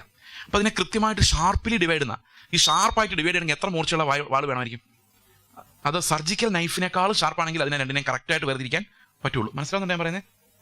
അതിനേക്കാൾ പാടാണ് പ്രാണനെയും ആത്മാവിനെയും വേർതിരിക്കാൻ. അതിനേക്കാൾ മൂർച്ചയേറിയ ദൈവവചനം എന്ന വാള് നമ്മൾ തഴക്കത്താൽ അഭ്യസിച്ചവരാണെങ്കിൽ മാത്രമേ നമുക്ക് എന്താണ് പ്രാണനിൽ നിന്ന് വരുന്നത്, എന്താണ് ആത്മാവിൽ നിന്ന് വരുന്നതെന്ന് വിവേചിക്കാൻ പറ്റുള്ളൂ. ഒരൊറ്റ കഥ കൂടെ പറഞ്ഞിട്ട് ഞാനിത് അവസാനിപ്പിക്കാം. ഞങ്ങൾ ആന്ധ്രയിൽ ഓങ്കോളിൽ താമസിക്കുന്ന ഞങ്ങൾ ഭയങ്കര ദാരിദ്ര്യം ഫേസ് ചെയ്തിരുന്ന ഒരു കാലഘട്ടം ഉണ്ടായിരുന്നു. മിഷണറി ലൈഫിൽ ആഹാരമില്ല, കഷ്ടിച്ച് കഴിച്ച് ജീവിച്ചുകൊണ്ടിരുന്ന ഒരു കാലം ഉണ്ടായിരുന്നു. അങ്ങനെ വളരെ ദാരിദ്ര്യത്തിൽ പോകുന്നൊരു സമയത്ത് ഞാനൊരു സ്വപ്നം കണ്ടു. സ്വപ്നമാണ്, ദർശനമല്ല. ദയവായിട്ട് സ്വപ്നത്തിന്റെ പുറകെ തോന്നരുത്. വെറും സ്വപ്നം, ദർശനമല്ല കേട്ടോ. നിങ്ങൾ സ്വപ്നം കണ്ട ആലോചനയായിട്ട് നടക്കരുത്. അത് പ്രായമാകുമ്പം കിടപ്പായി കഴിയുമ്പോൾ വൃദ്ധന്മാർ സ്വപ്നങ്ങളെ കാണുന്ന വരാനുള്ള കാലത്തെക്കുറിച്ചാണ്, അവർക്ക് ആശ്വാസത്തിനായിട്ട്, അല്ല ദൂത് പറയാൻ വേണ്ടിയല്ല. സ്വപ്നം ആത്മാവ് വരുന്നവരെല്ലാം സ്വപ്നം കണ്ടാൽ തീരുമാനിച്ചിട്ടുണ്ട്. ആത്മാവ് വന്ന ശേഷം ആത്മാവ് നമുക്ക് സുബോധമുള്ളപ്പോൾ നമ്മളോട് സംസാരിക്കണം. എന്നോടൊരു കാര്യം പറയണമെങ്കിൽ എന്നെ ബോധം കെടുത്തി കിടത്തേണ്ട അവസ്ഥ കർത്താവിന് ഉണ്ടാകരുത്. അതല്ലാതെ സുബോധമുള്ളപ്പോൾ അവൻ പറയുന്ന കേൾക്കാൻ പറ്റാതെ വരുന്നതുകൊണ്ടാണ് ഈ അബോധാവസ്ഥയിൽ കിടത്തിയിട്ട് സംസാരിക്കേണ്ടി വരുന്നത്. ഞാനിങ്ങനെ ഉറങ്ങിക്കിടക്കുമ്പോൾ ഒരു സ്വപ്നം കാണുക. ഒരു പാർക്കറ്റിന് മുകളിലൂടെ മുള്ളിനിടയിലൂടെ ഞാൻ എഴഞ്ഞ് പോവുക. ഭയങ്കര പ്രയാസം. വീട്ടിൽ ആഹാരത്തിൻ്റെ പ്രശ്നം ഭയങ്കര, എങ്ങനെ ജീവിക്കുമെന്ന് അറിയത്തില്ല. 40 രൂപ കടം പലചരക്കടകളിൽ എങ്ങനെ വീട്ടണമെന്ന് അറിയത്തില്ല. അത്രയും പ്രതിസന്ധിയാണ്. അപ്പോൾ ഞാനിങ്ങനെ ആ മുള്ളിനിടയിലൂടെ നോക്കുമ്പോൾ താഴെ നല്ല വിശാലമായ റോഡ് പോകുന്നു. ഞാൻ എൻ്റെ ഉള്ളിൽ പറയും, എൻ്റെ ദൈവമേ, ഞങ്ങളുടെ പ്രയാസങ്ങളെ നീ കണ്ട് ഞങ്ങൾക്ക് വിശാലമായൊരു വഴി തുറന്നതിനായിട്ട് സ്തോത്രം. അങ്ങനെയല്ല നമ്മൾ കേൾക്കുന്നത്, നിനക്ക് ദൈവം വിശാലമായി വഴി തുറന്നിരിക്കുന്നു. കണ്ണ് തുറന്ന ഉടനെ ദൈവത്തിൻ്റെ വചനം എന്ന വാൾ ഒരൊറ്റ വെട്ടൽ നാശത്തിലേക്കുള്ള വഴി വിശാലവും അതിലേക്ക് കിടക്കുന്നവർ അനേകരുമാകുന്നു. അപ്പോൾ എന്താ ചെയ്യേണ്ടതെന്നറിയോ? 3 ആഴ്ച കഴിഞ്ഞപ്പോൾ അമേരിക്കയിൽ നിന്ന് വരുന്നു ആൾക്കാർ, ഞങ്ങളെ സഹായിച്ചേ പറ്റൂ. അവർ ചെക്ക് ബുക്ക് എടുത്ത് മേശപ്പുറത്ത് വെച്ചിട്ട് പറയാം, എത്ര വേണമെങ്കിലും എഴുതിയെടുത്തോ, മാസം തോറും ഞങ്ങൾക്ക് അക്കൗണ്ട് കൃത്യമായിട്ട് തന്നാൽ മതി. അമേരിക്കയിൽ 20 ചർച്ചുകളുടെ പ്രസിഡന്റാണ് വന്നേക്കുന്നത്. എത്ര വേണമെങ്കിലും അവർ വിചാരിച്ചാൽ തരാൻ പറ്റും. പക്ഷെ കർത്താവിനോട് എന്താ പറഞ്ഞേക്കുന്നത്? വിശാലമായ വഴി വരുന്നു, നാശത്തിലേക്കുള്ളതാണ്, ഇടുക്ക് വഴിയിലൂടെ തന്നെ പിടിച്ച് കയറിയോ. അപ്പോൾ ഞാൻ എന്ത് ചെയ്യണം? വാങ്ങിക്കണോ വേണ്ടയോ? വാങ്ങിക്കരുത് അല്ലേ? വാങ്ങിച്ചില്ല. അവർ വളരെ കഷ്ടപ്പെട്ടു, എന്നെ കൊണ്ട് വാങ്ങിപ്പിക്കാൻ ഒത്തിരി നോക്കി. 6 മാസത്തോളം ഞാൻ പറയാതെ തന്നെ എൻ്റെ അക്കൗണ്ടിൽ ഇങ്ങനെ ഇടയ്ക്കിടയ്ക്ക് പൈസ ഇട്ടുകൊണ്ടിരുന്നു. എനിക്ക് എപ്പോഴെങ്കിലും ഒരു തിരിച്ചു നോട്ടം ഉണ്ടാവും എന്ന് വിചാരിച്ച് അവസാനം ചോദിച്ചു, എന്തെങ്കിലും റീതിങ്കിങ് ഉണ്ടോ? ഞാൻ പറഞ്ഞു ഇല്ല. അങ്ങനെയാണ് ഒരു കട്ട് ചെയ്യുന്നത്. ഞാനത് സ്വീകരിച്ചെന്ന് വിചാരിച്ചോ? പ്രാണന്റെ ശബ്ദം കേട്ട്, ആത്മാവെന്ന വാള്, വചനത്തിൻ്റെ വാളില്ലാതെ തന്നെ സ്വീകരിച്ചായിരുന്നെങ്കിൽ ഇന്ന് ഈ അവധി ദിവസം ഞാൻ ഓങ്കോളിലെ പച്ചക്കറി എത്ര ബാക്കിയുണ്ട്, അമേരിക്കയുടെ പൈസയുടെ കണക്ക് എത്രയായി, ഇനി എത്ര ബാലൻസ് ഉണ്ട്, അവർക്ക് റിപ്പോർട്ട് കൊടുക്കാനുള്ള റിപ്പോർട്ട് റെഡിയായോ, കഴിഞ്ഞ മാസത്തെ കൊടുത്ത് തീർത്തിട്ടില്ല, അതിൻ്റെ അക്കൗണ്ട് സെറ്റിൽമെൻറ്റ്, എത്ര പേര് ഈ ആഴ്ച ക്ലാസ്സിൽ വരും, എത്ര പേര്. കാരണം അവിടെ ഉറപ്പായിട്ടും ഞങ്ങളൊരു കെയർ സെൻറ്റർ തുടങ്ങും, HIV കെയർ സെൻറ്റർ തുടങ്ങും. ഇതൊക്കെ അവിടെ പരിപാടി. ഹോസ്റ്റൽ തുടങ്ങും, സ്കൂൾ തുടങ്ങും. ഇതിൻ്റെ എല്ലാം മാനേജർ ആരായിരിക്കും? ഞാനായിരിക്കും. മരിച്ചു പോകാൻ നേരത്ത് പ്രായമാകുമ്പോൾ ഞാൻ പറയും, ഒരു തെണ്ടിയായി ഞാൻ ഓങ്കോളിൽ വന്നതാ, പക്ഷെ ദൈവം എന്നെ ഉയർത്തി ഇത്രത്തോളം നടത്തി. അപ്പം എല്ലാവരും വൈബ്രേഷൻ ആയിക്കോളും. ഇത്രത്തോളം നടത്തിയ ദൈവത്തിന് സ്തോത്രം എന്നൊക്കെ പറയും.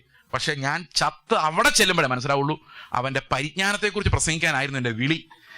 ദേശം മുഴുവൻ നടന്ന് യേശു ആരാണ്, അവൻ എങ്ങനെയാ ജീവിച്ചത്, അവന്റെ അറിവ് എന്താന്ന് പറയാൻ എന്നെ വിളിച്ചതെന്നും ഞാൻ ഇവിടെ സെറ്റിലായി പോയെന്നും അതോ എന്തു ഭയങ്കര നഷ്ടമായി പോയിരുന്നേനെന്നും ഞാൻ അവിടെ ചെല്ലുമ്പോഴേ അറിയുള്ളൂ. മനസ്സിലാവുന്നുണ്ടോ ഞാൻ പറയുന്നത്? എപ്പോഴെല്ലാം നമ്മൾ പ്രാണന്റെ ശബ്ദം കേൾക്കുന്നോ, പ്രവാചകന്മാർ മിക്കതും ഇപ്പൊ പ്രാണനിലാണ് വ്യാപരിക്കുന്നത്. കേട്ടോ, പക്ഷെ നിങ്ങൾക്ക് ഓരോ കേൾവിയിലും വരുന്ന നഷ്ടം എന്തിട്ട് നികത്തിയാലും നികത്താൻ പറ്റത്തില്ല. ആത്മാവിന്റെ ശബ്ദം കട്ടിയാഹാരമാണ്. പക്ഷെ കട്ടിയാഹാരം നിങ്ങളെ ഷുവറായിട്ടുള്ള ദൈവത്തിന്റെ തേജസ്സിലേക്കായിരിക്കും നടത്തുന്നത്. അത് കേൾക്കാൻ ചെവി ഷാർപ്പാകണമെങ്കിൽ കർത്താവിനോട് ചോദിക്കണം, കർത്താവേ ഞങ്ങൾക്ക് ശിഷ്യന്മാരുടെ ചെവിയെ നീ തരണമേ. രാവിലെ തോറും നീ ഞങ്ങളെ ഉണർത്തി നീ പറയുന്ന ശബ്ദം എന്തെന്ന് കേൾക്കാൻ, കേട്ടിട്ട് ഗ്രഹിക്കാൻ ശിഷ്യന്മാരുടെ ചെവി നീ ഞങ്ങൾക്ക് തരണം. നിന്നെ അറിയാൻ, നീ പറയുന്നത് കേൾക്കാൻ, നിന്റെ ഇഷ്ടത്തിനകത്ത് ആയിരിക്കാൻ, നീ പറയുന്ന വഴികളിലൂടെ മാത്രം നടക്കാൻ ആത്മാവിന്റെ ഇടുക്ക് വഴികളിലൂടെ ഞങ്ങൾ ഓരോ ദിവസവും പ്രവേശിപ്പിച്ചുകൊണ്ടിരിക്കണമെന്ന് നമുക്ക് കർത്താവിനോട് പ്രാർത്ഥിക്കാം. ഒരു നിമിഷം. ഞങ്ങളുടെ സ്വർഗ്ഗസ്ഥ പിതാവേ, അങ്ങയുടെ മഹത്വത്തിനായി സ്തോത്രം, അങ്ങയുടെ വെളിപ്പെടുത്തലുകൾക്കായി സ്തോത്രം, അങ്ങ് ഞങ്ങൾക്ക് തന്നെ ജീവനായി സ്തോത്രം. കർത്താവേ, അങ്ങയുടെ അറിവ് എത്രയോ വിലയേറിയത് ദൈവമേ, അതിനുവേണ്ടി എന്തും നഷ്ടപ്പെടുത്തുവാൻ ഞങ്ങളെ പ്രേരിപ്പിക്കുന്നത് പോലെ അത്ര വലിയ ട്രഷറായിട്ട് ഞങ്ങൾ ഇതിനെ കാണുന്നു. കർത്താവേ, ഞങ്ങളെ പഠിപ്പിച്ചുകൊണ്ടിരിക്കണമേ, ഞങ്ങളുടെ ഹൃദയത്തോടെ ഒന്ന് സംസാരിച്ചുകൊണ്ടിരിക്കണമേ. ഇടുക്ക് വഴികളിലൂടെ ഞങ്ങൾ സന്തോഷത്തോടെ പാട്ടും പാടി അങ്ങയുടെ പുനരുത്ഥാനത്തെ ഓർത്തുകൊണ്ട് പ്രവേശിക്കുവാൻ, യേശുവിന്റെ പങ്കാളിത്തത്തിലേക്ക് നടക്കുവാൻ, അവന്റെ കഷ്ടാനുഭവത്തിന്റെയും പുനരുത്ഥാനത്തിന്റെയും പങ്കാളിത്തത്തിലൂടെ നടക്കുവാൻ ഞങ്ങളെ സഹായിക്കണമേ. നന്ദിയോടെ സ്തോത്രം. കർത്താവ് യേശു ക്രിസ്തുവിന്റെ നാമത്തിൽ തന്നെ ആമേൻ.